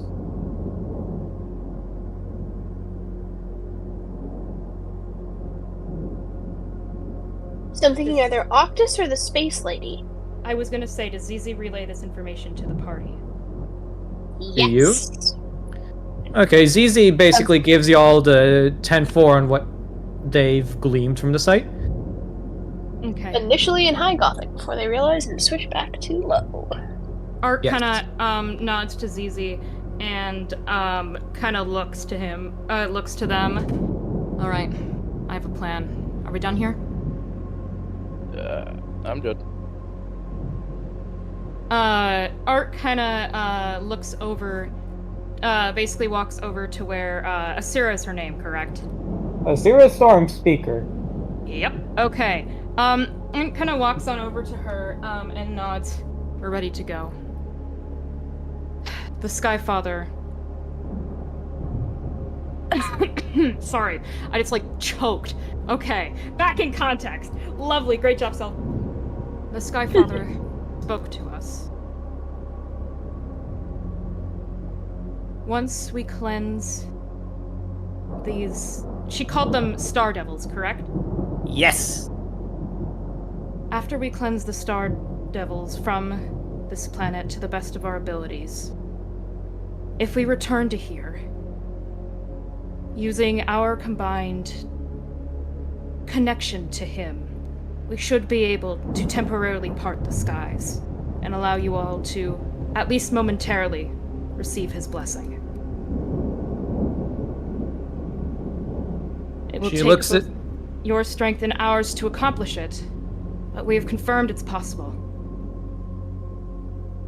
She tilts her head and gives you a very strange smile. Of course. You must return to him after you defeat the Star Devils. You are correct. And my reward for helping you is this great honor bestowed upon me by him. Ark just nods. She smiles and lovingly caresses the skull hanging from her waist. Then I am destined to. I will unite the tribes. I will conquer Dross. The Star Devils are my test. If I pass, I shall be the first to reunite our kin.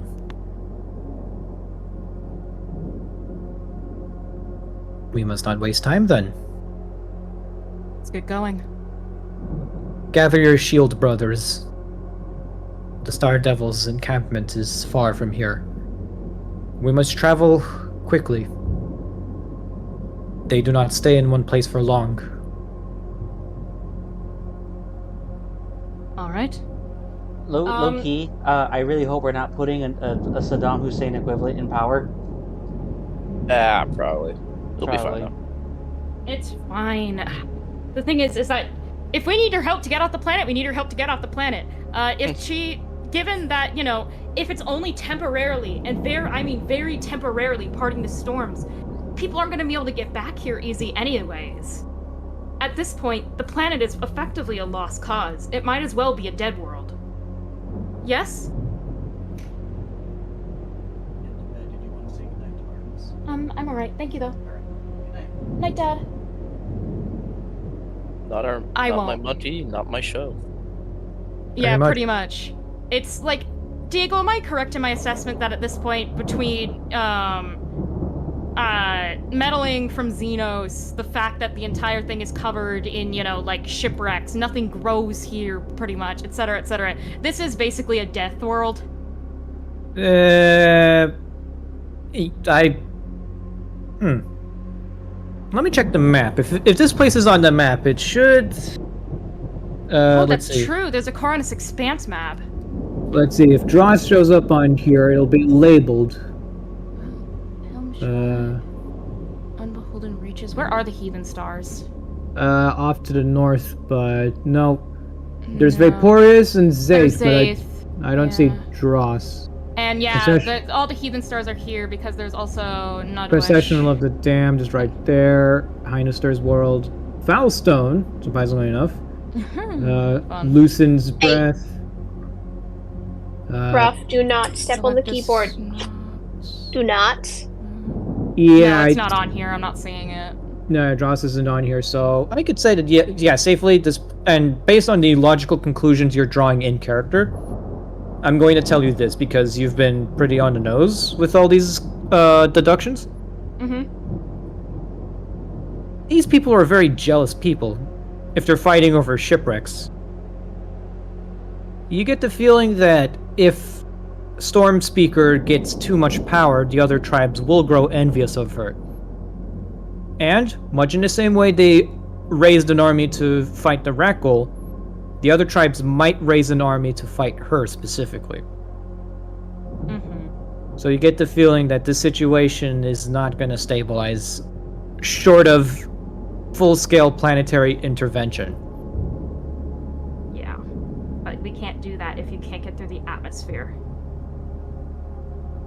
Yeah.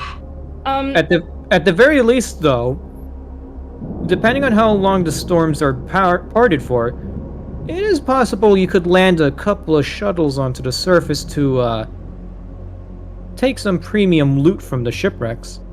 From what you understand, the natives like to leave them undisturbed, besides slapping some shit on the hulls and painting symbols on them. Yeah, fair.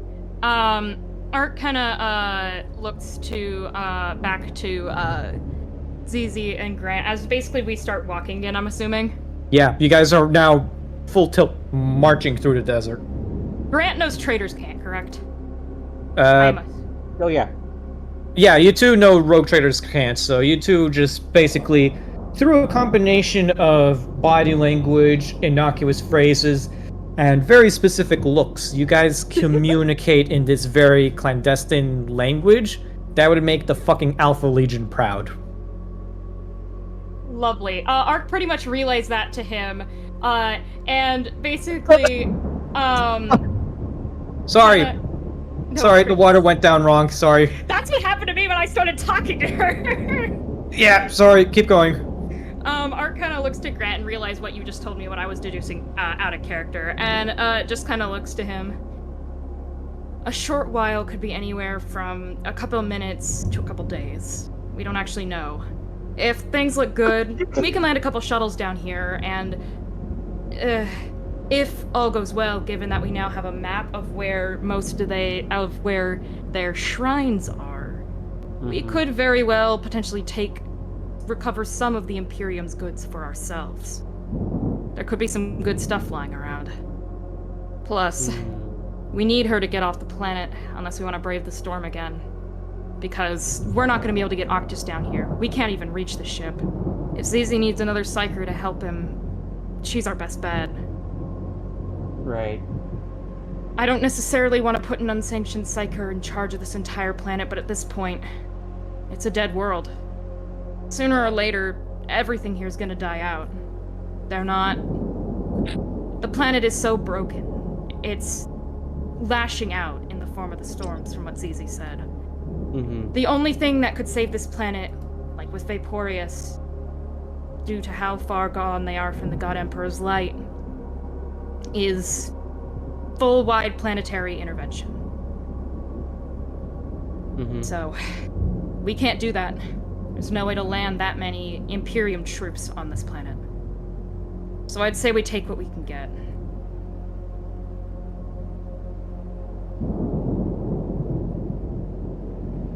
So,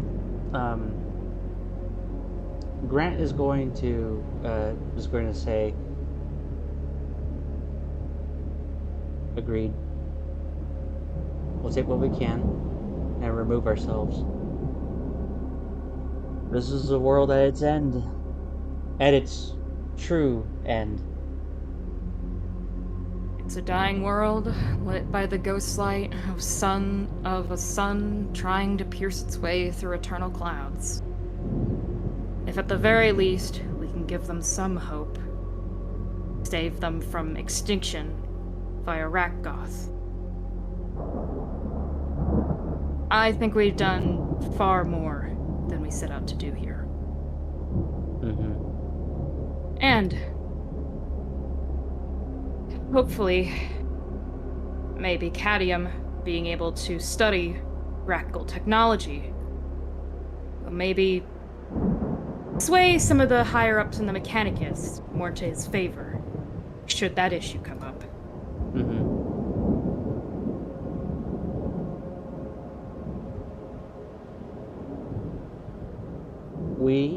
So my idea is right now is to get what we can, come back again if we feel that we can salvage more at a later time. Later time being in probably the next few hours. Ideally, we fly back up. I fill in the trade colonel, Octus, all the higher-up staff on what's happened. We get a couple shuttles to fly back down through the gap that ZZ will be maintaining. Hopefully they can keep it open for a while. She seems, at least from what ZZ is sensing, she's a powerful psyker. Mm-hmm. With their combined abilities, the reliability and sustainability of navigator powers via their third eye and her raw psionic power, I'm hoping we have at least a few hours. That's enough to get in, a couple shuttles to a couple different sites, take what we can salvage, and get out. Mm-hmm. That way, at the very least, we're getting something out of this other than a clue, because it'd be unfortunate if we killed Rak'gol and got nothing but Rak'gol. Mm-hmm. Feels like the appropriate steps to move forward. Anyways, so hate to be callous, but even Kriegers know when things are a lost cause. Art kind of basically takes out the flagon that Grant gave him when they first landed on the planet and takes a long swig.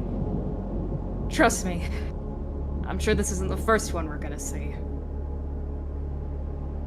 As you guys walk through the desert, one of the Dross warriors notices Ark drinking from his flask and immediately grabs a water skin hanging from his belt and drinks from it as well. And he throws his head back a bit as he drinks, as a way of mimicking the way you do it, Ark. Art just casually staying partially drunk because he doesn't want to have to deal with Rak'gol while entirely sober. And the locals basically going, "Oh, that's how you drink water." And Art's just like, "Ah, yeah, water. Yep." Command. Oh wait. Yeah. Command. Copy. Everyone turn to page 53. Alrighty. Ooh. Oh, it's stretch. Little. Sorry. Nah, it's fine. It's just aspect ratios on certain maps get really weird when you blow them up. Yeah, we all got to do it eventually. Yeah, no, I'm guilty. I'm not saying I am innocent. I am guilty. D2. Oh, that's a chunk! Oh, That's a chunk. that's less interesting. Now that it's not chunk. Diego just makes a massive freaking square. I don't like how there are a lot more things being added on the map around a fucking skull creature. Diego, I just want to say that this skull creature here has menacing energy. Remember how I told you to rename it to Render? Yeah. That's the Render. Oh, What are you doing, Dino? I don't want to fight a chainsawed arm bastard. I don't want to be cut in half. As long as I get the chainsaw after I'm sliced up, I'll be fine. Diego, it's been more than 6 days since Light of Terror, right? Roughly, yes. Wait, I'm at full health. Everyone go to enemy NPCs. Damn. No, don't do this to me. Don't do this. Oh, chunk. Ah, I see. I'm dead. Oh no. Oh, I do see what you mean now, that they do look like Xenos with technology. Xenomorphs. Xeno puppies! No. They're murderous Xeno puppies! It's No. not at all how that works. As you guys approach the site told to you, you're led through a canyon with oh shit, command copy, command V. Just edit that. Command copy, command V, command V. Eventually you reach the place spoken of by Asira Storm Speaker, and she looks to you and says, "My warriors shall sneak around to try and ambush from behind. My honor guard will accompany us to fight the Star Devils head on." Does everyone have their token on page 53 of the maps? Oh, sorry, I don't. I was gonna say there's no Cooper. Yes. I was entranced by your speedy data. Here, let me pointer. I'm the pointer thing, right? Yes. 11, 12, 13, 14, 15. They're 16 meters away. 16 meters, you say? This one is 16 meters away from Ark. I don't know about the rest of them. That'd make this one 18 meters. This one still roughly 18 meters. This one probably also roughly 18 meters. This one I'd say is more like 20 to 21 meters. And about 18 meters. I was just counting to know what range class my guns were gonna be in. 0. Thank you for letting me know. As you guys approach, you hear gunfire. Last fire, specifically. Oh? That's strange. Nice. And you hear very ravenous, inhuman-sounding screams. The kind of shit you hear in your nightmares. And you guys go into this large, open base amongst the rocks. And you see, up on the rock, opposite of this massive opening, a single human in tattered Imperial Guardsman armor, in the colors of House Bastille, is furiously shooting a last carbine down. And you look down to see the Rak'gol and all their inhuman horror. Ramshackle cybernetic augments, murderous killing implements grafted surgically onto their bodies, all of them circling this rock like piranhas. And one of them, a very huge 8-foot-tall specimen with 4 arms, 4 legs, and a massive chainsaw for a hand, just standing there looking at this poor sod on top of the rock. You turn to the side and see one of the marauders viciously tearing apart another Bastille foot soldier, just laying into this guy, tearing him to literal shreds, screaming at his face. One of the tribesmen behind you steps forward and kicks a rock by accident. Shit. 5 heads immediately whip around and look at all of you. And they scream. They scream and they screech and they begin to charge. Please, Mr. Z, Ark. kill me. Oh, fuck. Ark. Ark kind of looks to Zizi. Yes, Zizi? Is this a running situation or a fighting situation? Because right now I'm thinking run. Ark looks to Grant. Like, not like to look at him as in like, what are we doing? He's looking to see if Grant is drawing his plasma pistol. Oh, Grant has already had it fully charged. He's already taking aim. Ark looks to Zizi. We don't want him to die. Shoot some bitches. And, here, what was it? Yippee! Murder! Here's the thing, Ark. My weapon is short range. Those things are too far away! And I don't really want to get close to them. Ark kind of pulls out his Inferno pistol and basically just like gives it a shake to basically shake up the melted canister inside of it, and just kind of looks to ZZ. A little up close brawling never hurt anyone. Cadium pulls out of seemingly nowhere a las gun and he goes, "Do you want it?" What's that?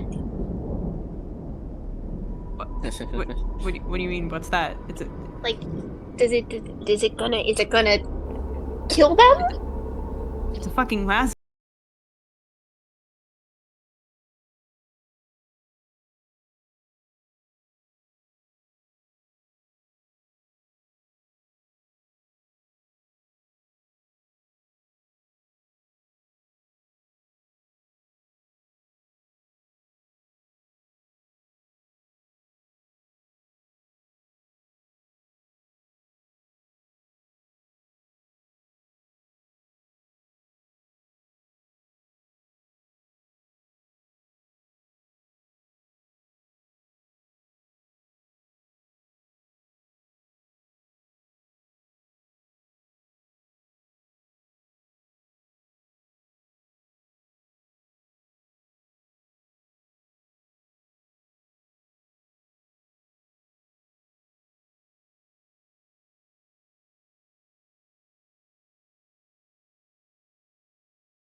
Will, here's this fun little thing that I didn't actually use until now. I Uh-huh. can Okay. re-roll my initiative once per encounter, so I can just do that again. Alrighty.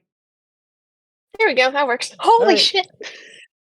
Remember, Coop, you have the Yes. ghost aspects, which adds a Mhm. +4 to your initiative, so you have a total of +6. I just rolled a nat 10 plus I think So, it's plus- 5.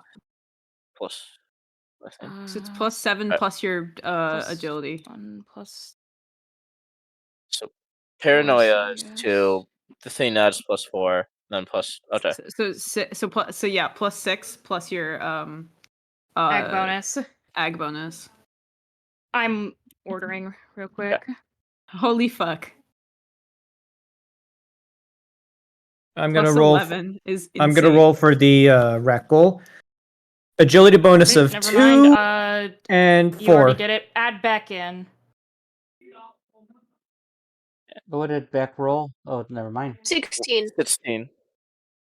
Where's my dice? I had them here somewhere. I could have rolled a 22, 21 though. I mean, Yeah, we I should. think anyone Yeah, would go if crazy.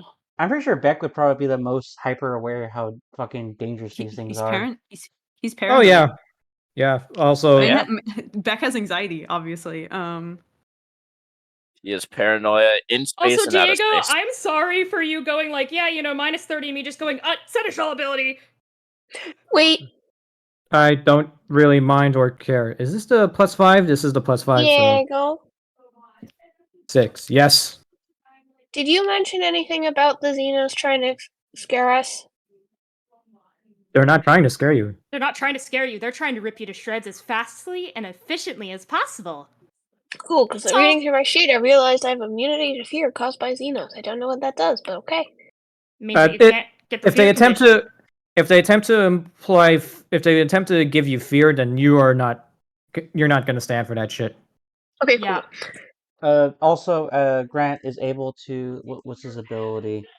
Iron Discipline. Up to willpower bonus target, so up to 3 teammates can reroll their will tests. Yep. I will need that because my willpower is super low. Oh, yeah. Same. It was one of the. I have a couple stats that are really fucking high, and then the rest of them are in the 30s. Diego, I what have 2 what are stats the below ratty 30. bitches currently in I still initiative don't know order? what counts as a mind-altering psychic effect. Hang on. I need to roll for the last guy. Balls. See. That's C. 7. I'm gonna have to relearn my fucking sheet. Da. Okay, so here are the rolls for the Rak'gol.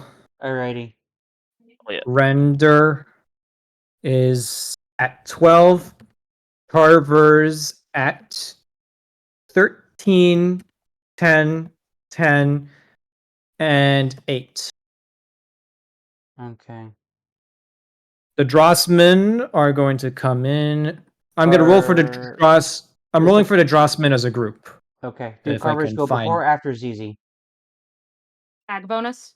Uh, Carvers. 4. They go before ZZ. Got it. The 13 one goes before ZZ. Mm-hmm.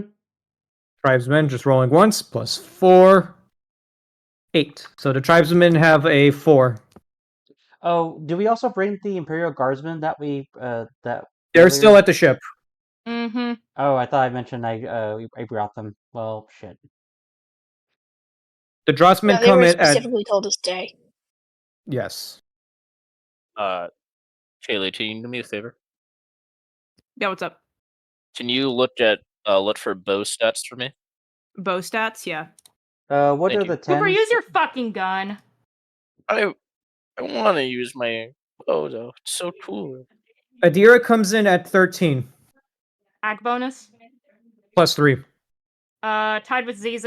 Player character favoritism, I'm assuming? Yes. Okay. Uh, But she goes after ZZ. Okay. Yeah, okay. So there you go. For that Rak'gol Carver, is it more than +3? Yes, we already established this. They're at plus 4. Okay, I wasn't sure Here. if it was just the render that was +4. Here you go, Coop. Just have the entire table. Well, Thank you. the Carver, the Well, this is, render by the only way, has a why plus I- 2. Yeah. Well, this is normally why I do initiative for Rogue Trader. Okay. I am so excited. I have a grenade launcher in my arm. Maybe I can use it. Ooh, grenade.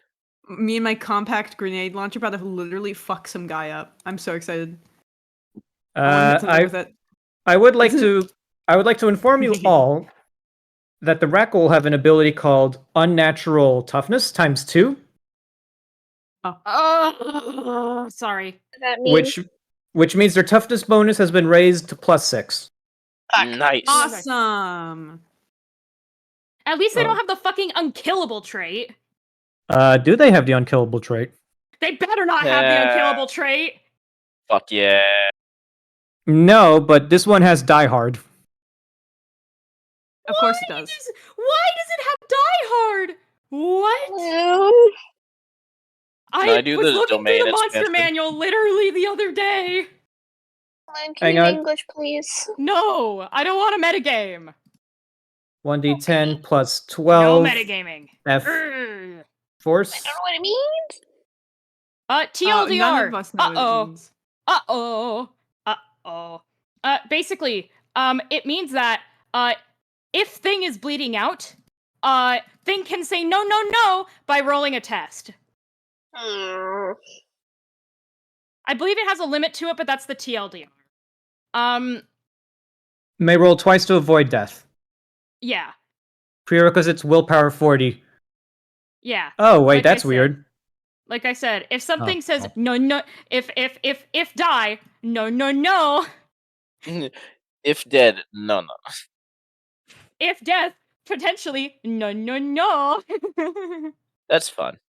If death, just go, nuh-uh. Nuh-uh. So is the initiative figured out? It's for you to double check, boss man. Let's see, double checking the rolls channel. Roll 'em dice. Yeah, it looks good. Top it around, Beck. Hey, that's a me. Alright, I shall... how far away are they from us? 16 to 18 meters. That's not good, is it? Cooper, do Not you not really. have a gun? I do. He has a bow and arrow. I do have a bow and arrow. Let's see, based on the table posted up, The range is 30 meters for a bow, so you can shoot him from where you are. Ah, very good. Alright, you know what? I haven't been able to use this bow. I'm gonna use the bow. So, I gotta roll... Ballistic skill. Okay. You can, if I recall correctly, double checking the Cooper, Game Yes. Master's kit. do you have primitive weapon training? Yes. Okay, then you can use that bow. I didn't know As- you got that. As a half action, you can add a +10 to your test to hit. I'm pretty sure Bex had the bow this whole time. No, I've had a revolver. Ah. Yeah. So Yeah. roll me ballistic skill. Yeah. Yes, yeah. Where's the roll channel? There it is. Roll them dice. Alright. 1d100. Ah. Is that below your ballistic skill? My ballistic skill is a 43. Very sad.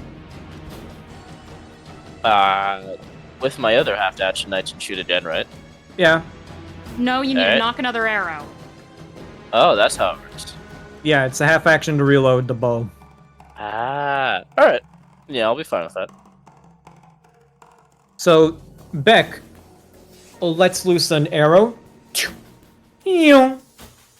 It splinters against the rock next to the large render, and it howls and screeches at you as it and its comrades get ready to charge you. It's my first time. I'll do better. Ark, And I'll end my turn. Yes? your turn. Great. Flavor, I had Arc pull up the Inferno pistol, but yeah, no, that's gonna be a full auto burst from the bolt gun from me. Alrighty. Now, double checking the rules for full auto burst. +20 to ballistic skill, additional hit for each degree of success. Oh, physical dice don't fail me now. Oh, holy fuck!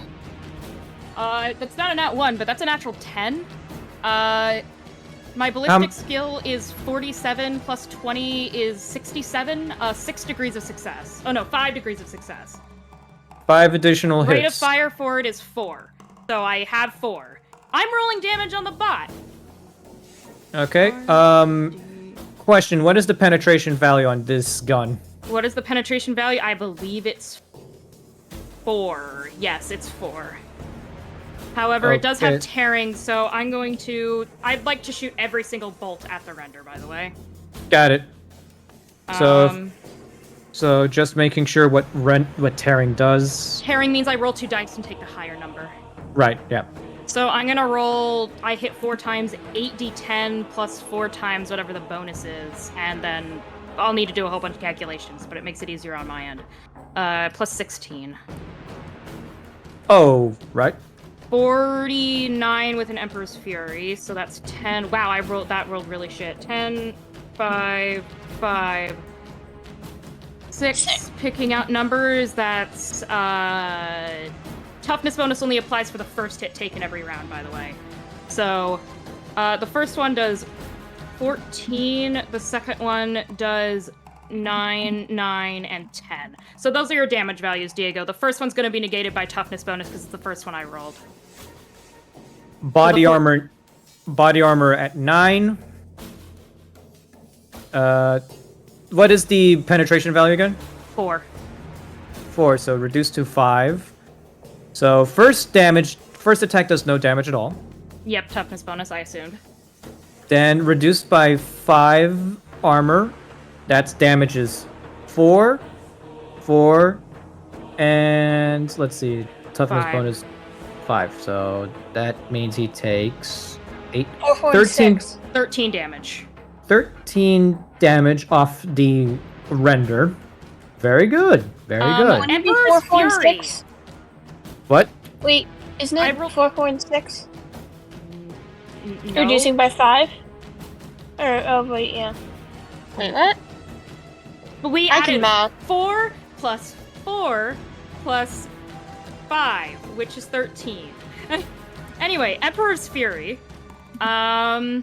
Oh, that fucking misses. Yeah, don't care. Bye-bye. Extra round goes whee! Okay. Subtract 5 from my clip. You know what? I'm going to spend a what's your ballistic skill test? Fucking 47. So Don't worry yeah. about it, Will. So yeah. Save that bitch. You're gonna want it. I hit 4 shots already this round. I don't need to hit more. Alright, cool. So, you aim all your shots at the render, the largest target.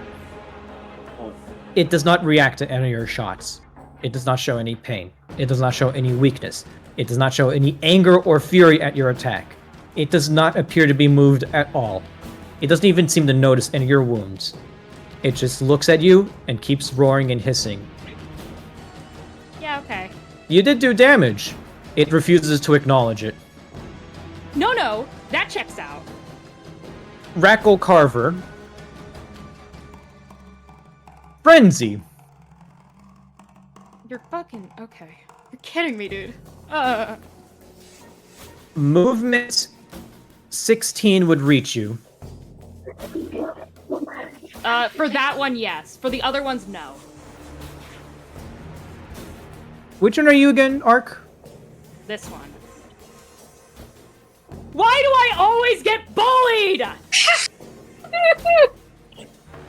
It's going to make an attack with its chain blade implanted in its arm. Penetration 6. 1d10 plus 12. I was gonna say, is it 1d12 plus 15 or something? Because if so, I'm just about to get one shot. 1d10 plus 12 rending. Penetration 6. Yeah, literally, if it hits me, I go down. So roll away. 26. Oh yeah, that fucking hits. I would like Can I parry? to... Can I parry? You're within range, yes. My Mechadendrite is long enough. I would like to parry. Yay, Cadian for the win. Okay, and for the win, I have a plus 15 to parrying. Cast weapon skill to negate a hit. That succeeds. In the blink of an eye, the Carver is right on top of you, Ark. It is insanely fast. And just as you see several surgically implanted chain blades rear up and go down to hit you, clang! Ark's Mechadendrite catches the chain Cadium. blade. Yeah, Cadium. Cadium's Mechadendrite struggles to keep the chain blade at hold. And then you see the Razor Storm launcher leveled directly at your chest. Great. What? It does not succeed.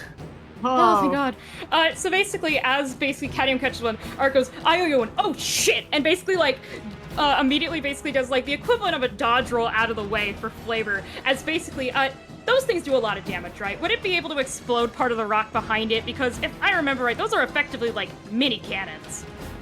Yes. The way Rak'gol Razor Storm launchers work is that they don't use bullets. They use shrapnel. Yup. They're And- like bolters. Yes, and while you dodged out of the way, one of the Drossmen behind you doesn't. Oh. Oops.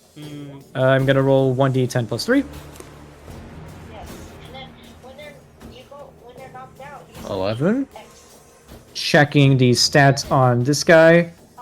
Laura the Expanse PDF. No, he needs to hold X and Drossman has the bonus of 4 and only 2 armor, so 6 reduced. Let's see, he rolled a 13, am I correct? 11, I think. Okay, so a total of 6, reduced to 5. Wounds, he's down to 10 HP.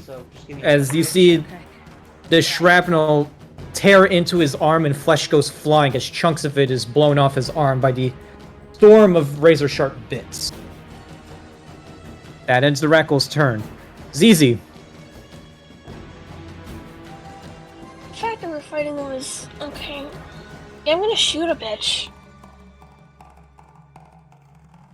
And it's short range, so I can use my pistol, right? Yes. Heads up, Will, one of the Carvers is on top of Ark and just narrowly avoided doing any damage to him.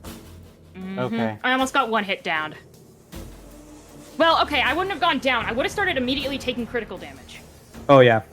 But same fucking difference. Oh. You're in close range, right? Yeah. If you're at close range, plus 20, I think. Oh, then that's good. Yeah, roll damage. Cool. Also, he's being held in place by Demek and Dendrite from Cadmium, so you would still be able to get a clean shot at him. Roll me damage. Yeah. Come on. Penetration is 7, by the way. Okay, so 5 reduced to 6. Yeah. This guy's at half health now. Yippee! Where's my Could I pen? do that again? Yeah, half action, right? Yes. Go I for it. don't know. So this guy is reduced to 6 HP. Let's see. Plus 20, you said, right? Yes. You're in close range. He's right so there. That means I need to do a catapult. You do not fear the Xenos. Oh! Roll me damage. Yeah, it's safe to say that hits. He does not have the benefit of toughness bonus, and your penetration is stronger than his armor. You will be doing full damage on this. Another same damage. Remember how I said you don't fear the Xenos? Mm-hmm. There was nothing to fear from this one. Did he die? Yes. ZZ, holding your hell pistol, both hands, you blast its torso apart with 2 well-placed shots, and it is screaming, howling in Ark's face, and continues to do so until it just doesn't. It slumps over, and its body starts to twitch violently. You see a strange implant in its neck light up. And it starts to beep. Beep, beep, beep, beep, beep. The beeping starts to accelerate. Move! Out of context, I'm thinking that's a self-destruct bomb. Oh yeah, the reason why it's so hard to get a hold of an intact Rak'gol corpse is that all of them are surgically implanted with suicide collars. Mm-hmm. Essentially... Yeah, Zizi's gonna yell at everyone to scatter. Whose turn is it next? It is, Asira. Which is fortunate, because she is telekinetic. Can we scatter, please? So ZZ killed it? Like, outright? Yes. Yes. Yes. Yes. However, Adira, looking down and noticing it, and, you know, she's not an idiot. She recognizes a bomb when she sees it. Will attempt to manifest a psychic ability. Oh god. Let's see, telekinesis. I need to double check what she can do. If I'm correct, she can... Telekinetic crush. Double checking what I can do with that. Excuse me, sorry.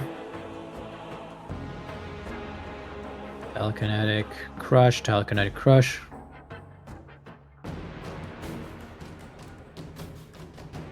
Okay, she automatically succeeds in manifesting the ability.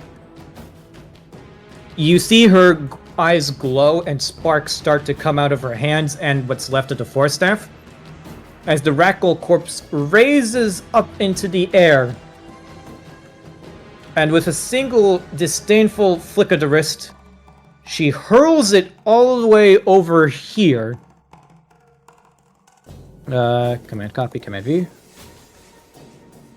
Where it smashes against a rock. You can hear bones crack. Beep beep, beep beep, beep beep. The corpse will detonate its next turn.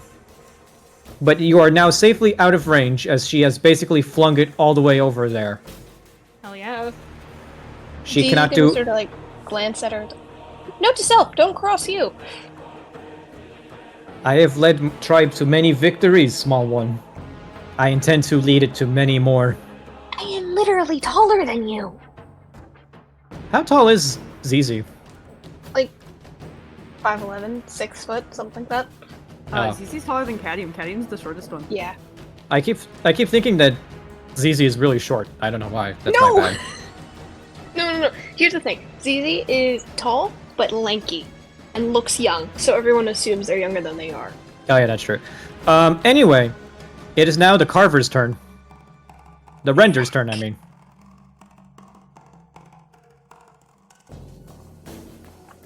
He is not able. He's only able to get to up to here, I believe. Yep. He has no ranged weaponry, but he is still insanely fast and screeching and brandishing weapons. He does not benefit from... Oh, no, wait. He has traits Fear 2. I don't recall what that does off the top of my head. Really. Fear, trait, Rogue Trader. Fear. Fear. Forces others to make fear tests to avoid shock and madness. I automatically succeed. Okay, just making sure. Does that count as a mind-altering psychic effect? Nope. Nope. Aw, darn. Skid, we're talking. That's basically just drugs. I know. Cadium can't get drunk. That's L Cadium. So just double checking. Fear. It's just a willpower test, isn't it? Yes, I believe so, but I need to make sure. Because this is a trait, not a talent. I just And mean I- like fear tests in general. Yeah, I know. I'm fairly certain. Dang it. Can't really tell. Resistance. I'm looking right now as well. Have actions, reactions, actions. Starships, navigators. I think that I can find it under psychic powers because, let's see. Means I want terrify, full action, yes. Opposed test to willpower. This guy has a willpower of 15. By using his psychic abilities to intrude forcefully on another mind, the psyker assaults his target with raw fear and horrific imagery. If the psyker succeeds at the focus power test, the target is effective as if the psyker possessed the fear trait. The psyker may increase the level by fear trait by 1 for every 3 psi rating, but that's not telling me what the fear trait is. I need the fear No. trait. Hold on. That's fearless. Can I search this PDF? Fear. No, I can't search this PDF. It's not technically text. I found it. What is it? Yo! A creature with this trait has an unnerving appearance. The fear of it is always has an associated. You know, I'm just gonna fucking send it to you, Diego. Just put it in public chat. We're all gonna need to roll. Rogue on Trader it. Central. Put in Rogue Trader Central. There you go. Fear rating 2, minus 10 to willpower. Everyone go. Oh fuck. I don't have the best willpower, so I have to make a 29. I have a 25 willpower. Fuck! That's 4 off. Skid, I'm Let me see going what to there's use skills my do. exceptional leader ability to give you a plus 10 to that, so you will succeed. Poggers. Minus fucking 10? Oh, okay. You guys are facing one of the most terrifying creatures in the Coronis Expanse. Snooze. Yeah, I'm not even gonna tell you. 86, I fail. I'm not even re-rolling. I've accepted my fate. No, you can reroll because I have an ability that lets you reroll willpower. Oh shit, you right! I have advantage! Right. So that's 1 friend. I can only do it for 2 more. Oh, hell yeah. Let's see. Willpower 36. I rolled a 31. That's not good Yeah. enough. Diego, I'm going to spend a fate point to give myself a +10 to this roll, meaning that I succeed because I rolled a 31. At a neutral, Okay. since my willpower is 36, I succeed. Okay, good. Will automatically passes with a fucking 7. Oh, Jesus Christ! Yeah, Jesus Christ. Will is basically the Chad traitor. Commissar don't give no fucks. Commissar Figure, like Honey yeah. Badger. Mm-hmm. Coop, have My you rolled your... parents have been quoting that. Yep. I have nerves of steel. Does that help me in any sense? What? Nerves of steel. I believe so, yes. Yeah, Let me look. hold on. Yeah. You'd Nerves of assume Steel so. should It's not definitely help you. Fearless, but it's similar. Navigator, Nerves of Steel. He may re-roll failed willpower tests to avoid or recover from pinning. No, it only affects tests against suppressive fire. Okay. 72. That is not gonna help you, but... Will, didn't you say your ability works for 2 more people? Yes, and it works for the Yes, 3 people yeah. based upon my willpower. So that means Beck can make a reroll. Reroll. Okay. That's a 70. That's not much better. No. That's in fact worse. Yeah. So, Diego, it Yo. says here I Wait, can do it for I up. have fearless. What? I have fearless. Why did you say that before? That means you're immune to all effects from fear. You succeed Yeah. automatically, Cooper. I'm sorry. I didn't see it on my sheet. I'm sorry. No, it's okay. It's okay. It's good. The hard Okay, experience of he's You- immune you to skip effects it. of fear You and just- pinning. Yeah. Yes. Mm, Unfortunately, 2 of the Drossmen fail and are disengaging. Diego, can I use Okay. my command of? I have the ability called a Air of Authority on successful command tests. That means I get 1d10 plus 5 NPCs. Yeah, go for it. Command test. Alrighty. This is gonna be a reaction round. Alrighty, cool. Let Ooh. me double check my fellowship for my command. Alright, I gotta roll above a 51. Below a Or 51. below One- 51. Fun fact, I'm looking at the stat block of the render. He has a fellowship of 3. Oh, look at him. Thanks. Goddamn, Grant! You will stand your ground. So D10 plus 5 NPCs. Are I can Seven. I can command up to 7 NPCs to hold their ground.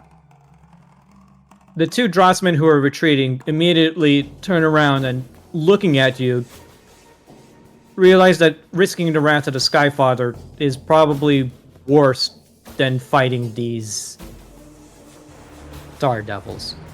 You pass. Very nice one. Yes. I am here to support you guys. Yes. That's the render. The Drossmen will now open fire on the big guy. Oh, And They have double check. guns? They have bows and arrows. Oh. Haha. I am the same as you, only different. You have a much nicer bow and arrow. Lure the Expanse.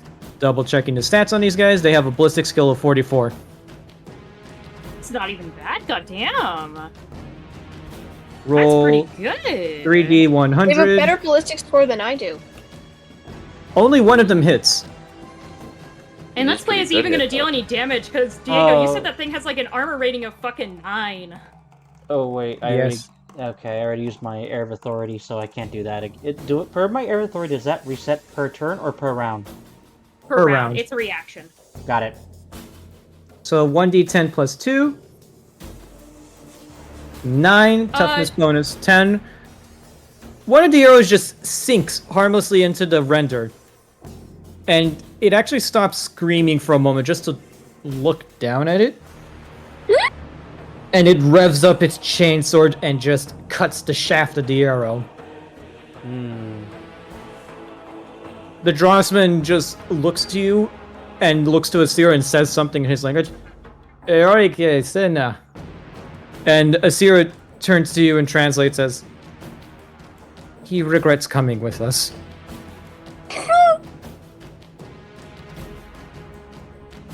The Carvers will now begin their assault.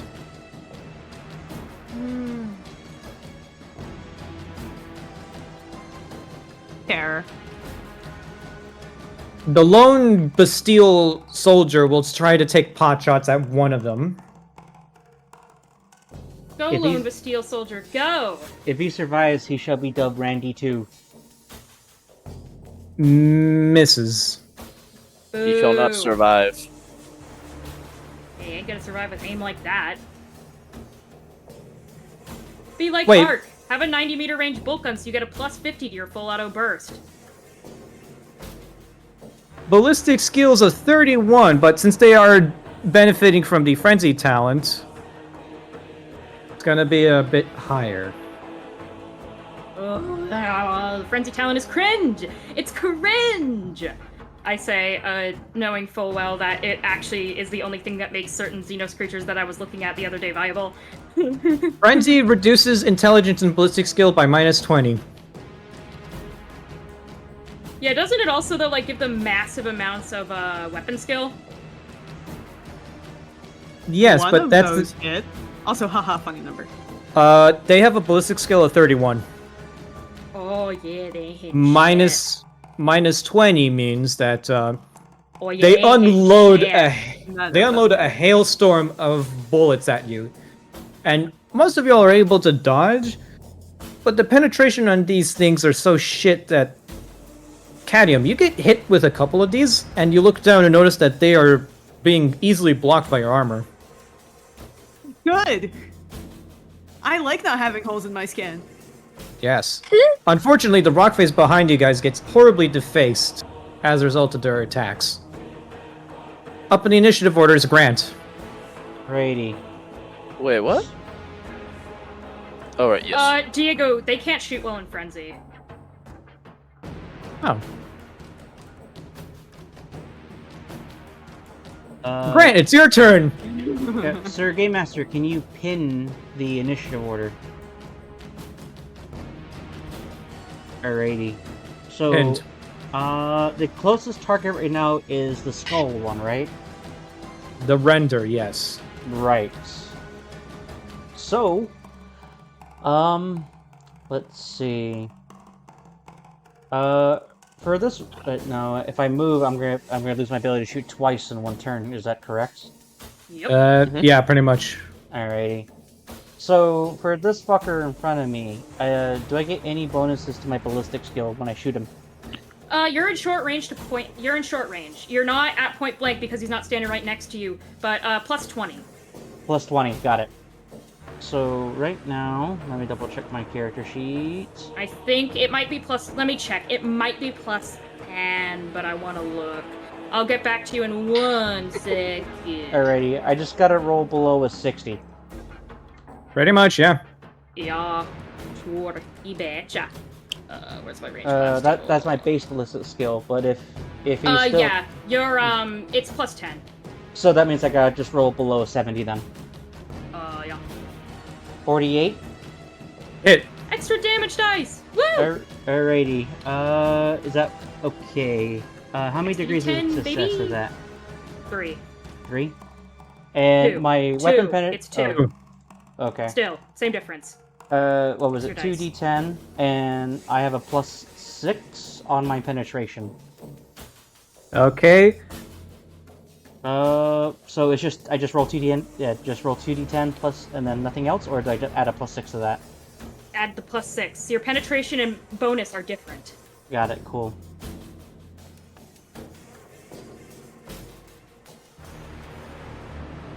God damn it. There we go. Fat fingered. 13 points of damage. It's already used its toughness bonus this round because I unloaded on it. Alrighty, cool. Yes. Penetration is 6. Armor's damage is reduced by 3. Mm-hmm. So that's 10 points of damage. Alrighty. Oh boy. I am now gonna shoot it again. Pow pow. Yep. I am going to use a fate point. Go for it. Hit. Still hits, but no extra degrees of success. Yeah. Roll damage. D10 plus 6. Yippee. I do 11 points of damage. Okay, 11 points of damage. Reduce that by penetration 6-3, so 8.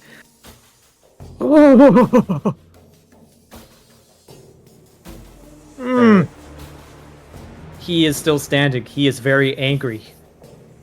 If he gets close enough, he's going to attack you, Grant. And I don't need to tell you how bad it'll be if he hits you. I'm ready. How about you? That's my turn. Cadium. So that thing wants to obliterate my Lord Captain, right? Yeah. Yes. Badly. I'm just gonna smoke screen Grant. Oh, thank you. Easy peasy. That means Grant can't see either. It actually doesn't say that. It just says made by all living creatures. I mean, yeah, it's a -5 penalty to weapon skills, not to range. Oh, funky. Yeah, Alright, it cool. imposes a -5 penalty to weapon skill tests made by all living creatures within a 2-meter radius. Do what One you gotta round. do. So I run through the smoke. I run through the explosions. Yeah, basically Cadium farts on Grant. Yeah, go ahead. Basically, If it Is that a becomes half action?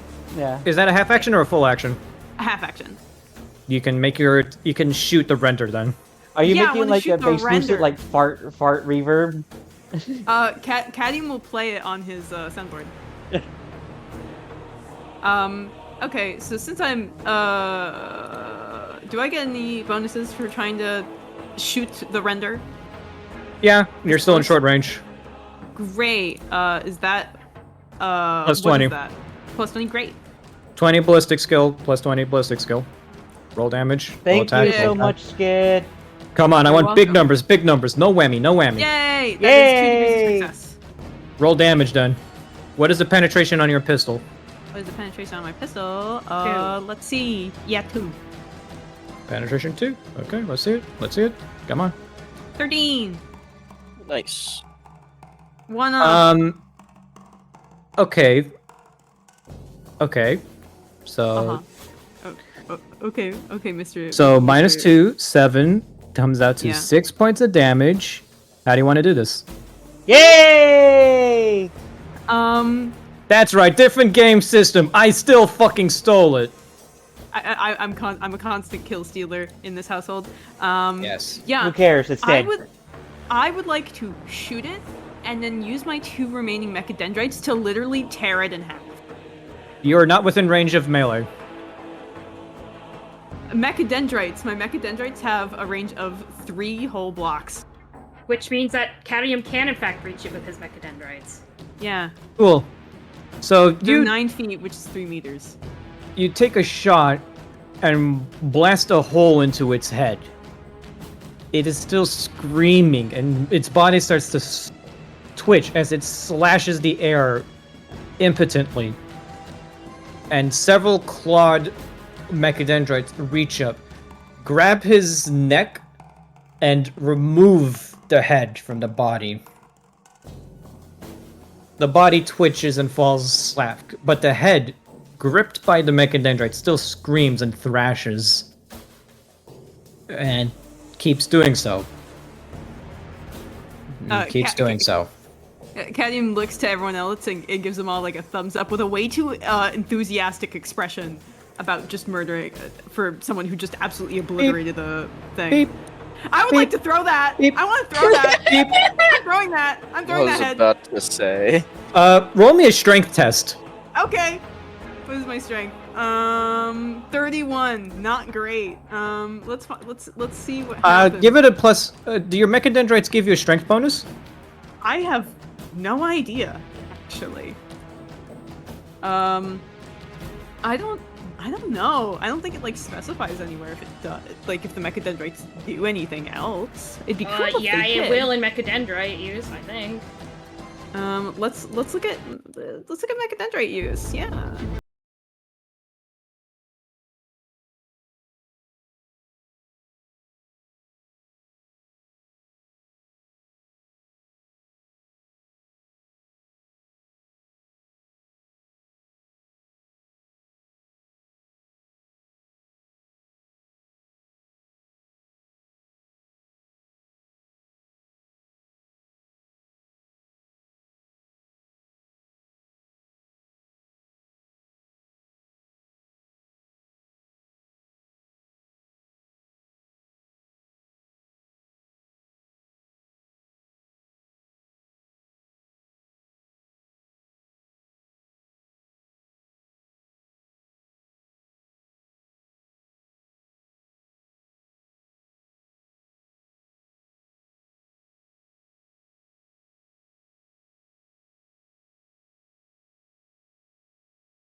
loop track. Ark kind of like takes the Inferno pistol, which almost overheated in his hand for flavor, and pretty much just like he does have gloves on, so he basically just kind of like winces. Sheesh. Okay, note to self: don't shake these up before firing them. And he just kind of sheaths it. Cadium kind of like wiggles his mechadendrites to get all the dead alien goop off of them before like curling them up behind his back, and kind of just like sighing. Woo. Jeez. Grant Whoa. Grant will emerge from the smoke with his hands behind his back as he walks with like what was it? Like he didn't what was it that his teammates succeeded as they should have. Like he didn't like express any doubt in any of them.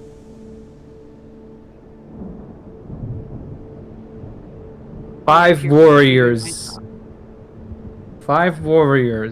of the Sky Father met 5 Star Devils on the plains of spilt blood. The warriors emerged victorious from the smoke. The Star Devils explode. Boom.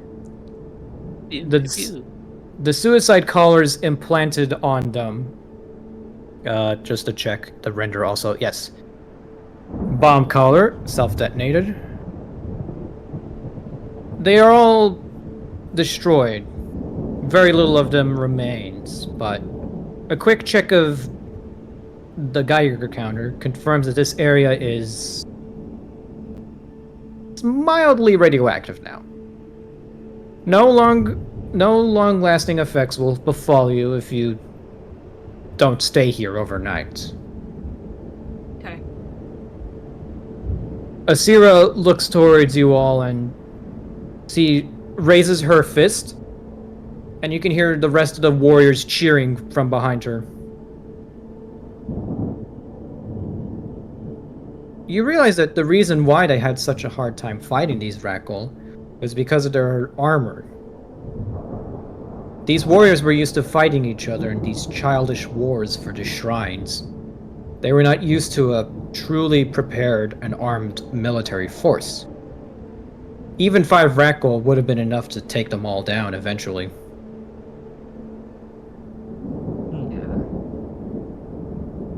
Be able to break through the armor on the things. Yeah. I'm saying that out of context.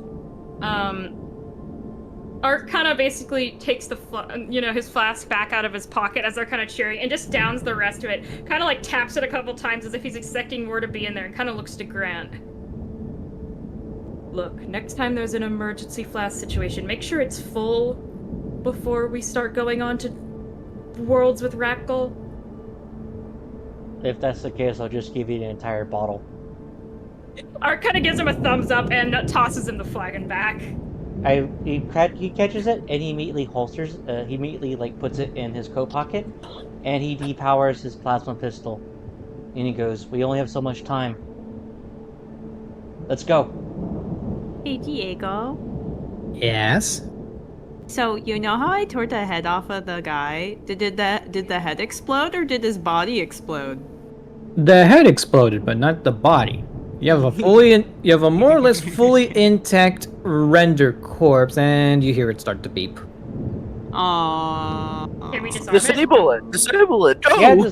Disarm it. Yeah. Can I try? Tech use. Tech use.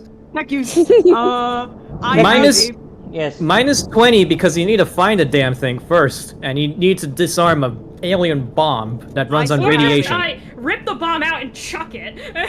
Oh yeah, that leaves me with a plus 10 to tech use. Because Yeah. I have a plus 30 just normally. Skid. I need to make I need you all to know I need to make a 58. That was a 41. Winning! Geiger counter in hand, mechadendrite primed, goggles down.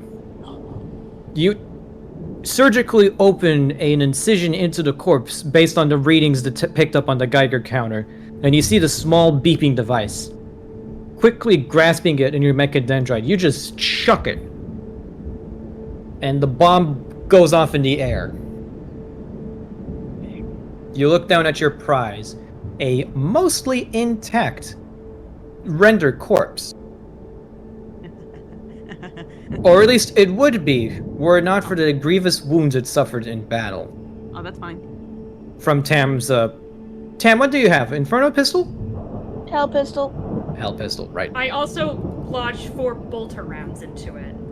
And those explode on impact, so... They're effectively mini shrapnel bombs. Yep. They're basically RPGs is the size of bullets. Yeah! So the Kind corpse of is... standing there so the mad corpse is- scientisting over it. The corpse is very mangled and clearly alien in nature. And you notice that the cybernetic implants on this thing are so subpar.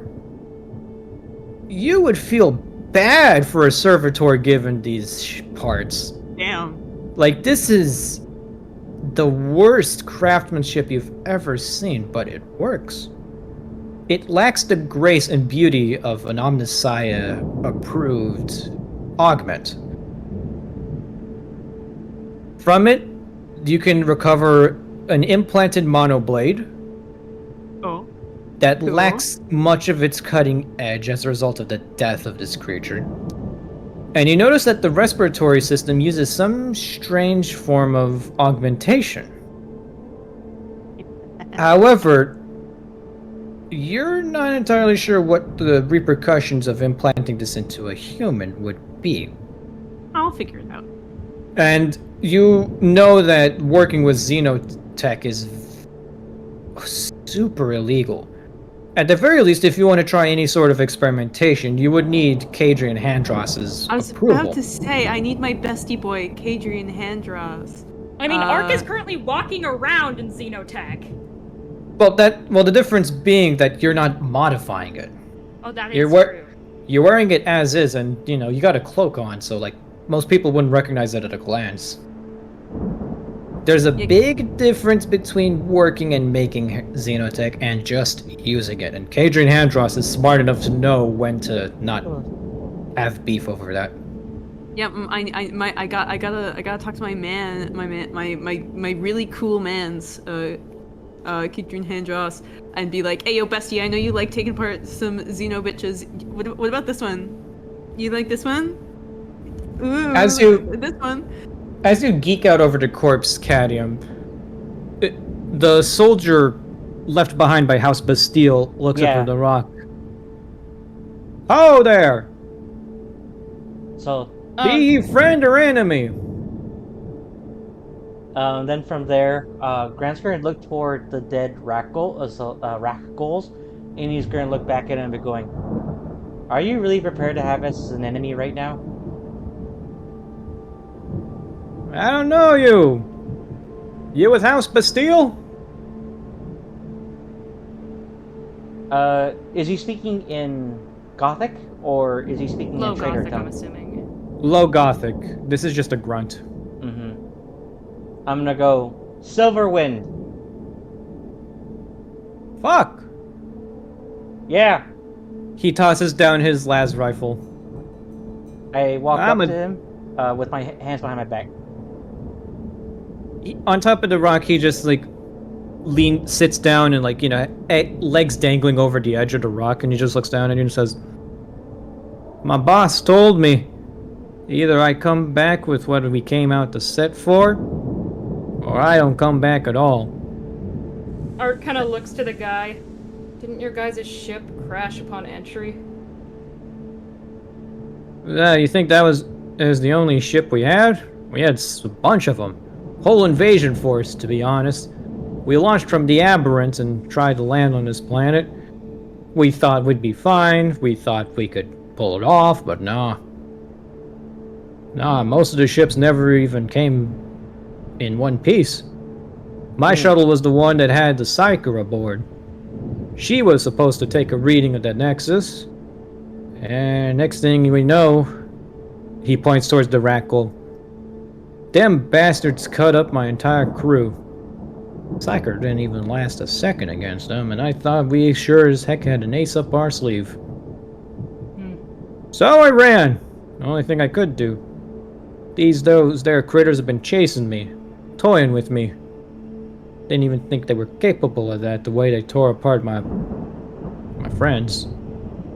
If there's one thing they're good at, it's senseless violence. Yeah. So, wait, how did y'all get past the blockade?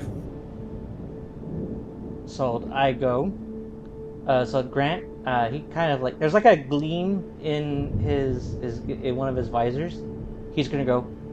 I took it. You broke the blockade? I broke the blockade and I claimed the ship. Art kind of shrugs. Aberrant.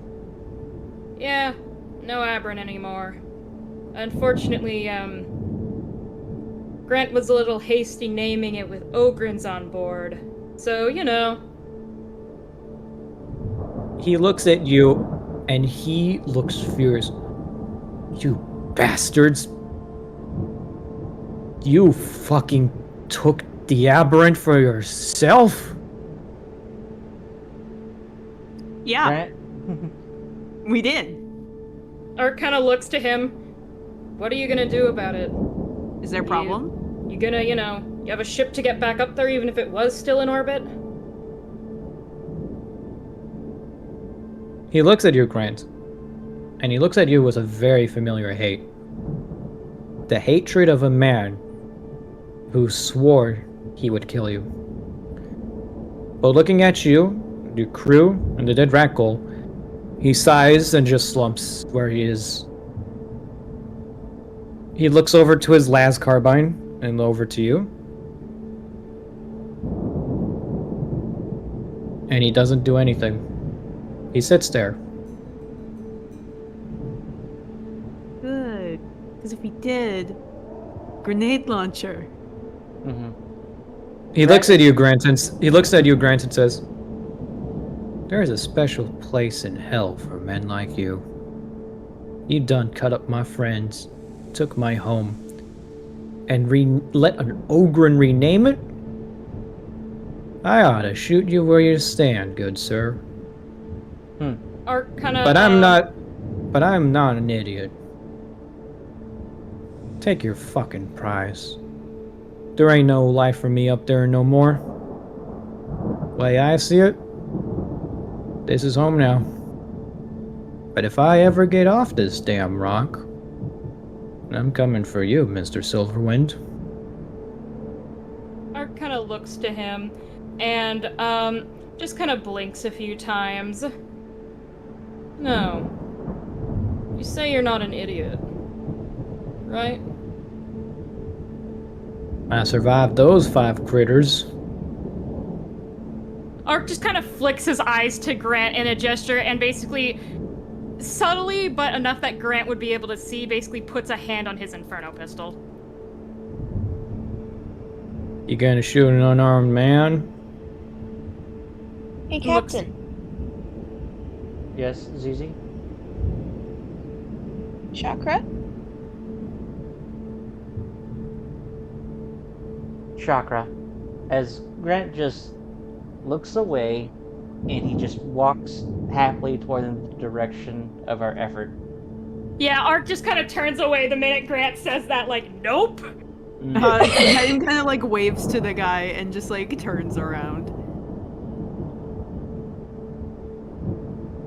So that it? So that it? You're just gonna leave me? You're just gonna walk away? Don't even know my name, you bastards. I hope you rot. For a reason. He looks down at you. He looks down at you and says, "You look like a shit." He's going to attempt a dodge attack. I haven't done anything. No, but You can't dodge the warp. Do you open your eye? Not yet. I'm just talking to him. He immediately ducks out of view when he sees you. I look like a what? Ooh. You hear him talking from up top of the rock. "I know you're kind. My kind. Navigators." Like He says, "Navigators. Mm-hmm. I know what you can do with that third eye of yours, and I tell you now, I do not intend to die here today, young'un. Cadium, kind of like glances back up at ZZ, and he like taps his arm, and kind of like furiously nods. What's your name? Zayden. House? And I'm not. Seva. I'm not trying to hurt you. Why'd they send you then? To the planet or to talk to you? Talk 'Cause to I me. volunteered for both. What do you want to get by talking with me? Well, you know, I'm the one who's least armed here. I That's- assume you'd be willing to talk to someone who's not likely to kill you. Saw what you did to the big guy. Don't exactly feel confident. It's easy to hit a big target close up.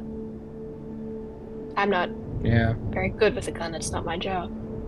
Ark in the background as ZZ is talking is still within earshot, but out of range, and he basically just has his Inferno pistol and is kind of whistling a tune to himself as he's basically polishing it, cleaning it up because it has, you know, all sorts of charred Rak'gol guts all over it.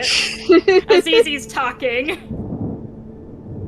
Cadium's giving ZZ the most innocent look he possibly can, like, kind of like blink. ZZ, can I please hit him with my new fun toy? Is basically the look that he's giving ZZ at the moment. I'm Blank, gonna sort of like blankety, blank. sort of make a gesture of like last resort. Cadium gives a reluctant thumbs up. What do you want to know, young man? Who are you? You heard about us.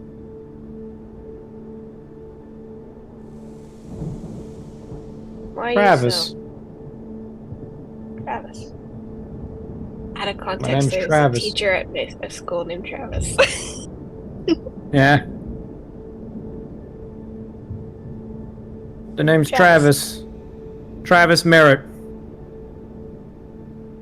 Merritt.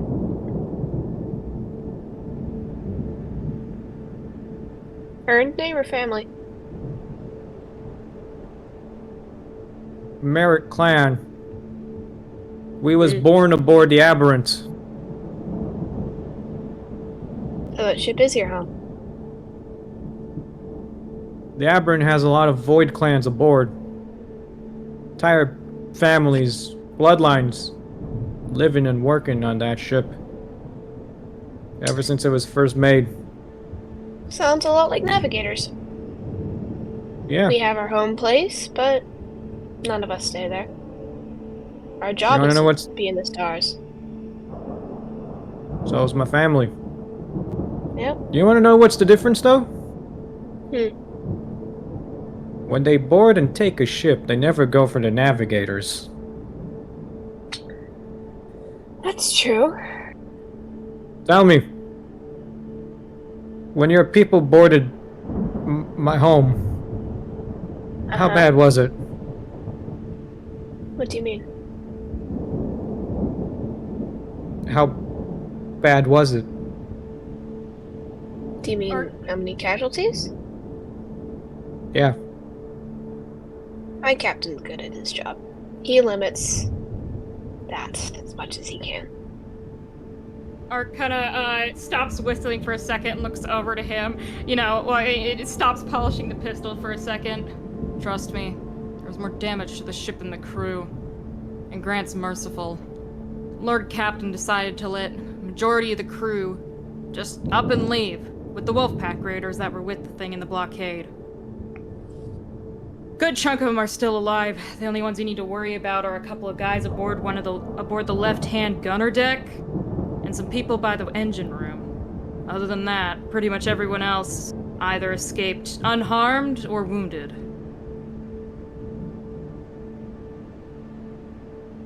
Yeah. Hull was trashed. Quarters were torn up from what I heard. You know, it's leaking fuel out of the warp drives and out of the massive engines in the back.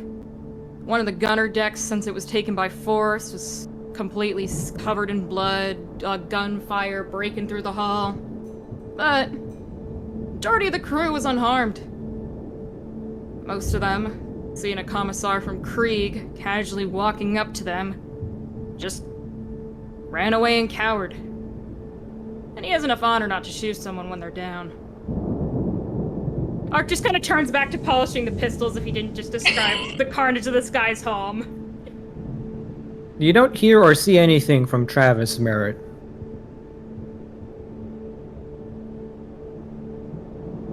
A minute passes.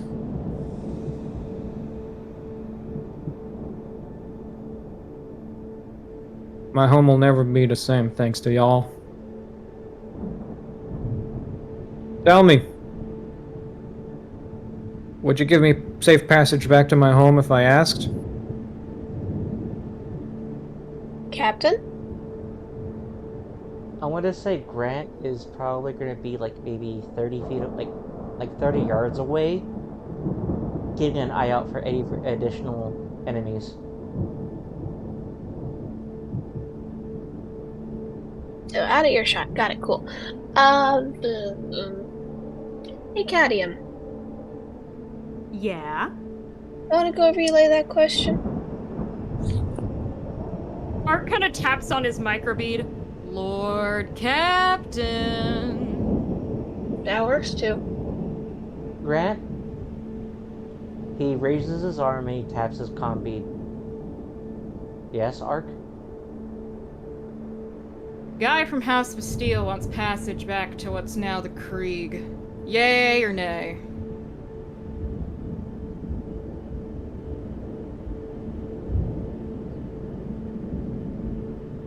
Grant is just going to go. I will allow it. Shoots ZZ a thumbs up and basically turns off the comm device. Come on, Travis. Let's get you home. A few seconds pass before you see him toss the las carbine down. Seconds after that, he throws down a small badge bearing the coat of arms of House Bastille, and he starts to climb down from the rock. Yeah. He looks at y'all and says, "I guess the only way to know if my family are safe is to get back home." Mm-hmm. That's how I know mine are safe. I left family behind when I took this job. I don't know how any of them are. Thank you. But you'll know about yours before I know about mine. Thank you. Of course. And look at that! I'm not a pure destructive machine. Eventually, a Sierra Storm Speaker returns to you all and says, "It is time. I wish to open the skies. Your holy mission has been completed, and you will be able to return to Skyfather, as promised. Come." You know, ZZ, Mm-hmm. I don't think you're a murder machine. We were watching cat videos earlier. Well... I don't think murder machines watch cat videos and giggle about them. I'm gonna be honest, and I've seen murder machines. First off, half the universe thinks that I'm gonna kill them at first sight, because I'm not supposed to leave the shit. Boring. Second off, Agreed. cats are also kind of dangerous. Like, a little cat is adorable and like it's sure pokey, but it's adorable. You make it bigger, and all of a sudden you got something that can kill you without even thinking about it. Are you trying to compare yourself to a cat? Shut up, Beck. I'm just Cat saying. boy ZZ.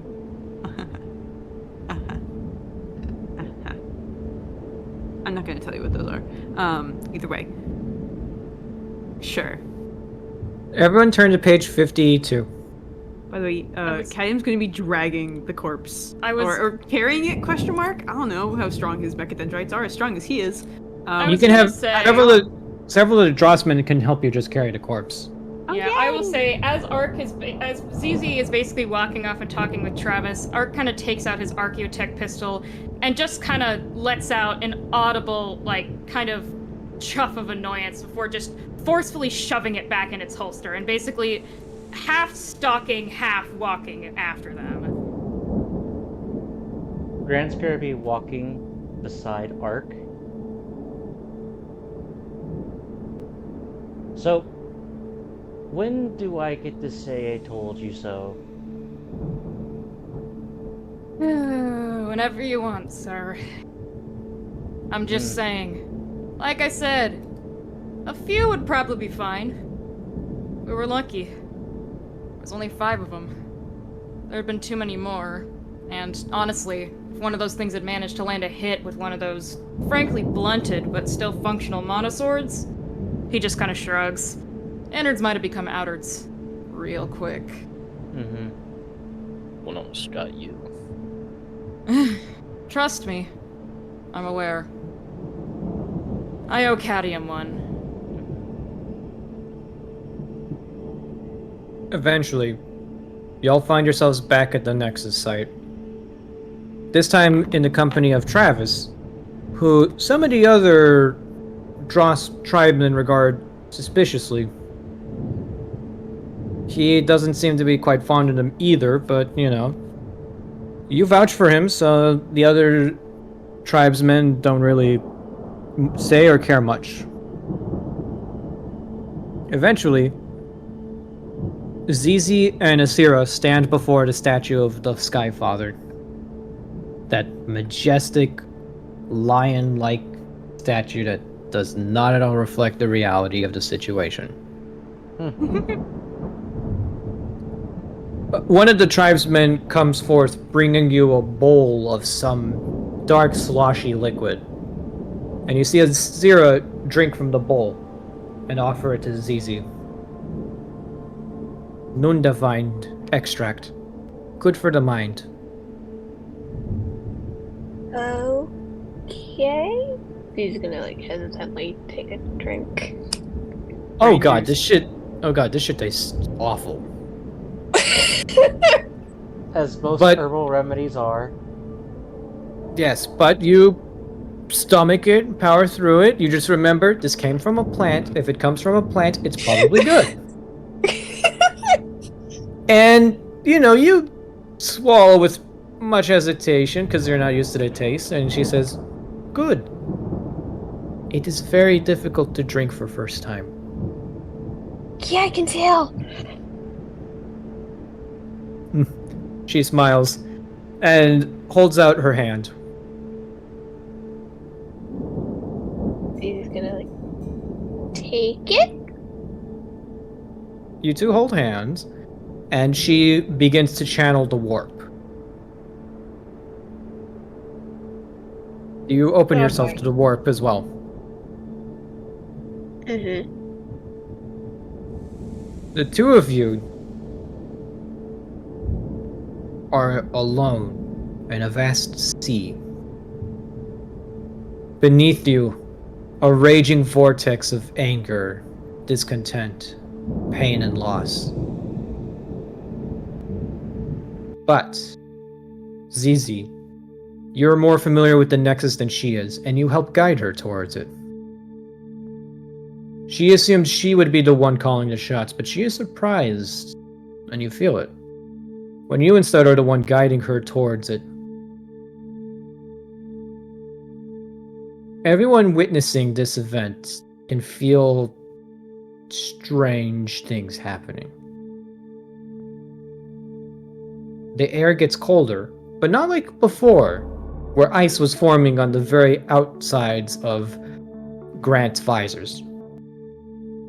This feels like a different cold, like a refreshing spring breeze.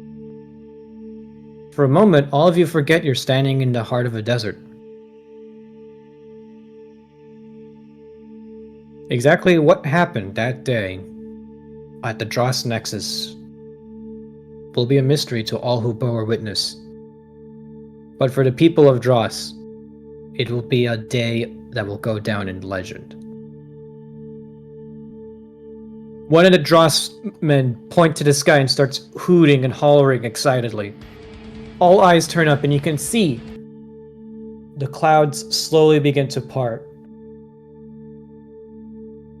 And sunlight shines down on the statue of the Skyfather. And the two beings bending it to its will. Zizi, when you open your eyes and look, you see a massive stream of electricity bursting forward from the shrine, reaching up to the skies.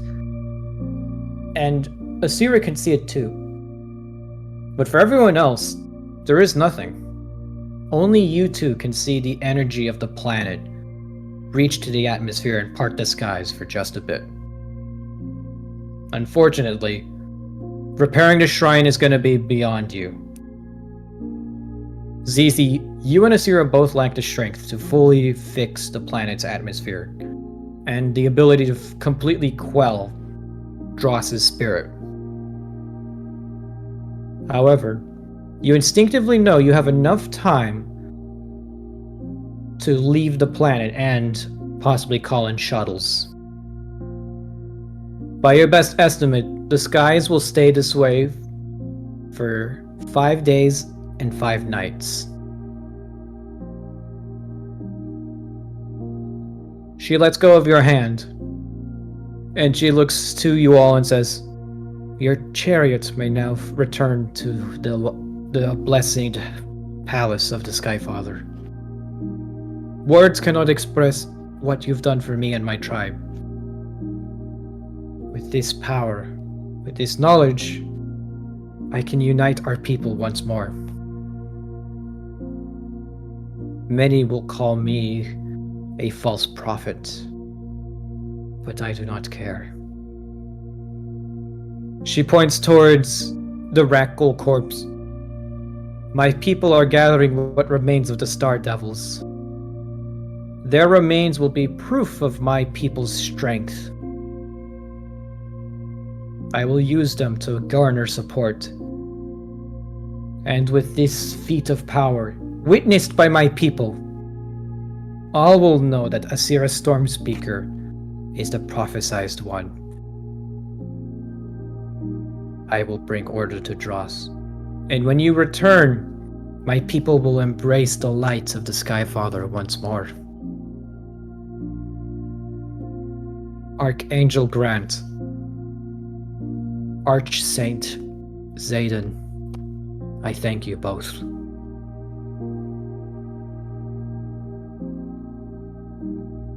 She looks to you all and says, "If there is anything the Skyfather wishes to reclaim from his gifts, I shall be honored to return to you what you desire.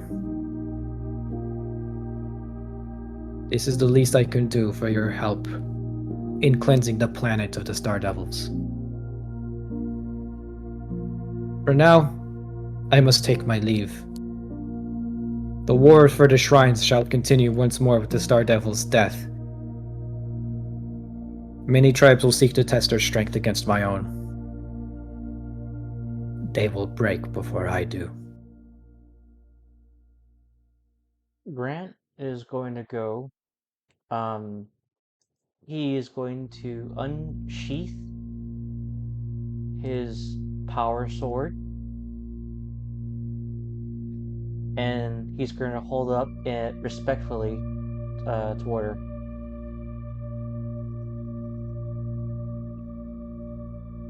For those enemies that do not respect the trophies,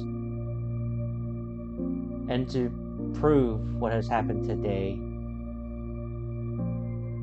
happened. As he offers the weapon and the hilt. She regards it curiously and shakes her head. "My strength is my own. I am not yet worthy of carrying an armament blessed by the Skyfather himself. This staff is an heirloom of my people. It grants me no strength, no favor, and no blessing. I carry it in the days that hope in the days that will come, that it shall be made whole once more. The blade is yours, Archangel Grant. Perhaps when I've proven myself once more, I shall be worthy of it. But I believe that there are more things out there, worse than star devils, that need to be killed. You have done well hiding Arch Saint Zayden's abilities from me. She looks at you and says, like knows like, child. As you learned what I was with a single glance, so did I. And I can tell you this, Lord Grant, without fear now. I have seen your future. I saw it when I first looked you in the eyes.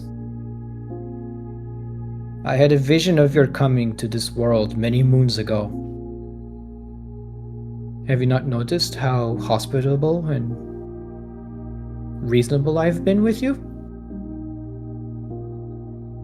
She takes a few steps towards you, Grant, out of earshot from the rest of her people, and she says to you, I know you're not angels. You and I don't really care.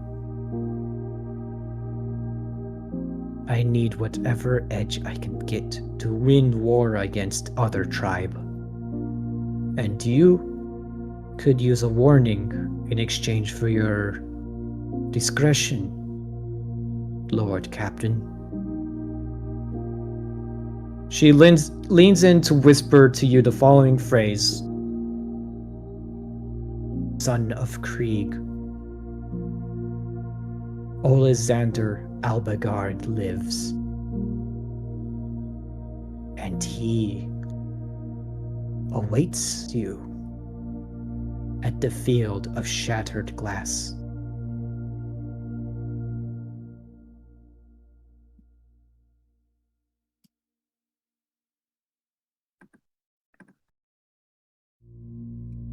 Grant is going to go. And I look forward to meeting him. As does he. His soul has grown black and blue, and his steel has not lost its edge. He has made a very powerful friend. One clad in azure and scarab gold. Should you fail to fell him, my world will suffer, as will all worlds in the expanse. I have seen many things, but what I have not seen is whether you shall be victorious that day at the field of shattered glass. I look forward to your return. Pray that you make it to the meeting. I pray that I shall be able to meet you again. It's always useful to have a rogue trader on our side, no? She smiles and starts to walk away.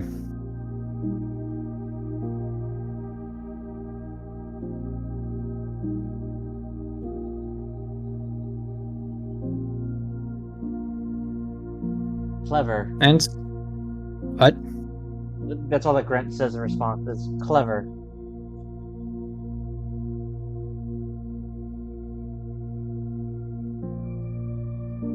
It has become clear now.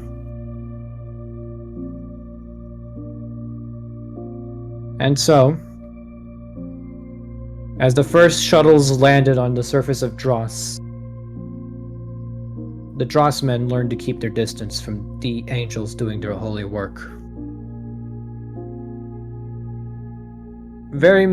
A lot of them stay a good distance away as they witness the angels clad in scarlet and brass descend from holy chariots.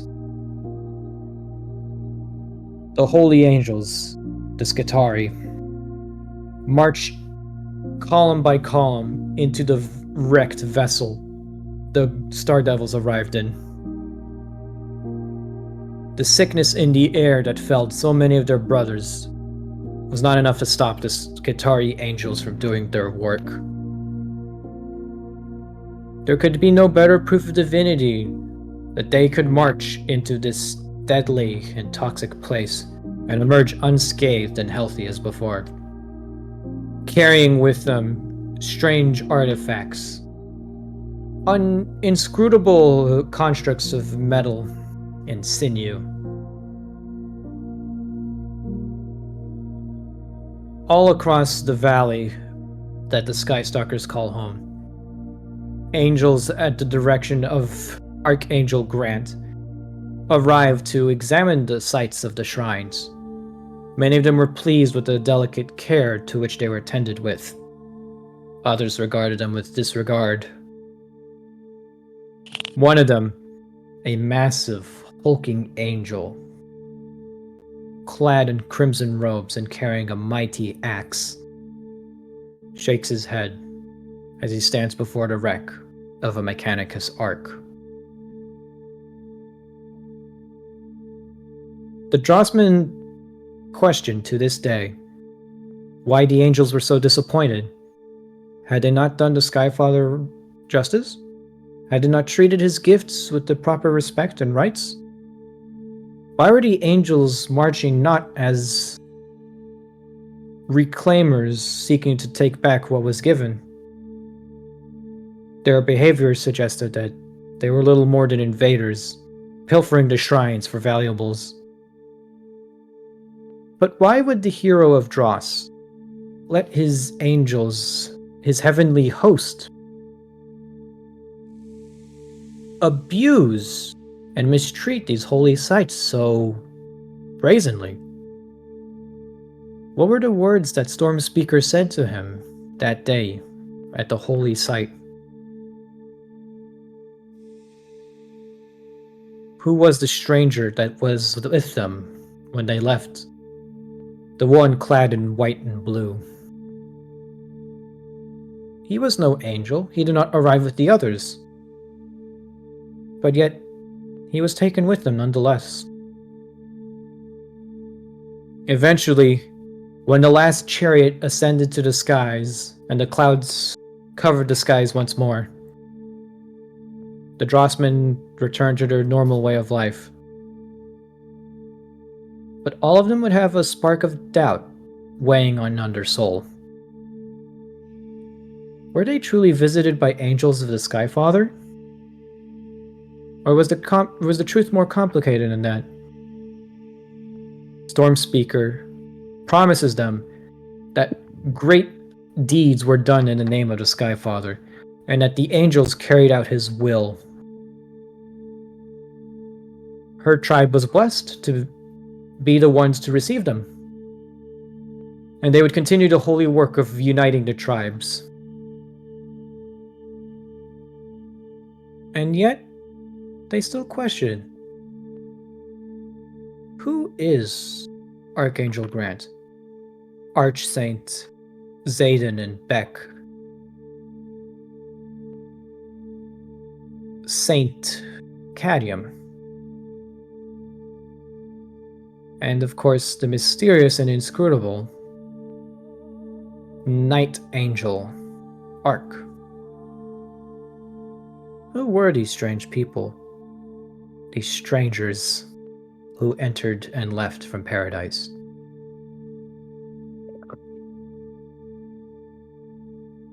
They will never know the truth. Not anytime soon, anyways. As high above the orbit of Dross, the Velvet Glove begins final preparations. The map has been put together, the coordinates have been set in, and the Astropathic Choir has notified all holdings of the Silverwind Dynasty in the Cronus Expanse a simple message was relayed. Lord Captain Grant had uncovered the location of the Dread Pearl. The warp opens, and the Dauntless-class light cruiser enters it. Their final destination, a warp storm that has held for thousands of years, that will soon give way to the final resting place of the Dread Pearl. Across the expanse, 7 other vessels make the same journey. And unbeknownst to everyone, the Eldar begin to amass their forces as well. Aboard Craft World Kalor, legions of scarlet and orange-clad guardians, warlocks and farseers begin final preparations.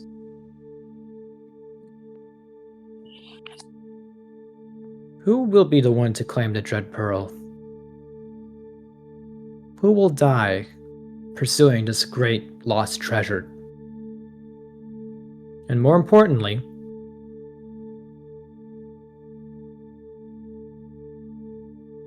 will Lord Captain Grant meet his hated enemy at the field of shattered glass? Find out next time on Rogue Trader! Bum, bum, bum, ba, da, da, da, Yay. da, da, da, da, da, da, da, da. Okay, It's I'll 3 stop. a.m. Okay, go to bed. Go to I bed, went to bed Steve. at 6 a.m. yesterday. Yeah, go to bed. Yeah, well, first I'm hungry. Then I'm gonna go to bed. Good. Yeah. But now All right. I need to eat. Good night. Gute Nacht. Bye. That'll be the end of today's session. Thanks for coming, guys. No Yay. problem. Mm-hmm.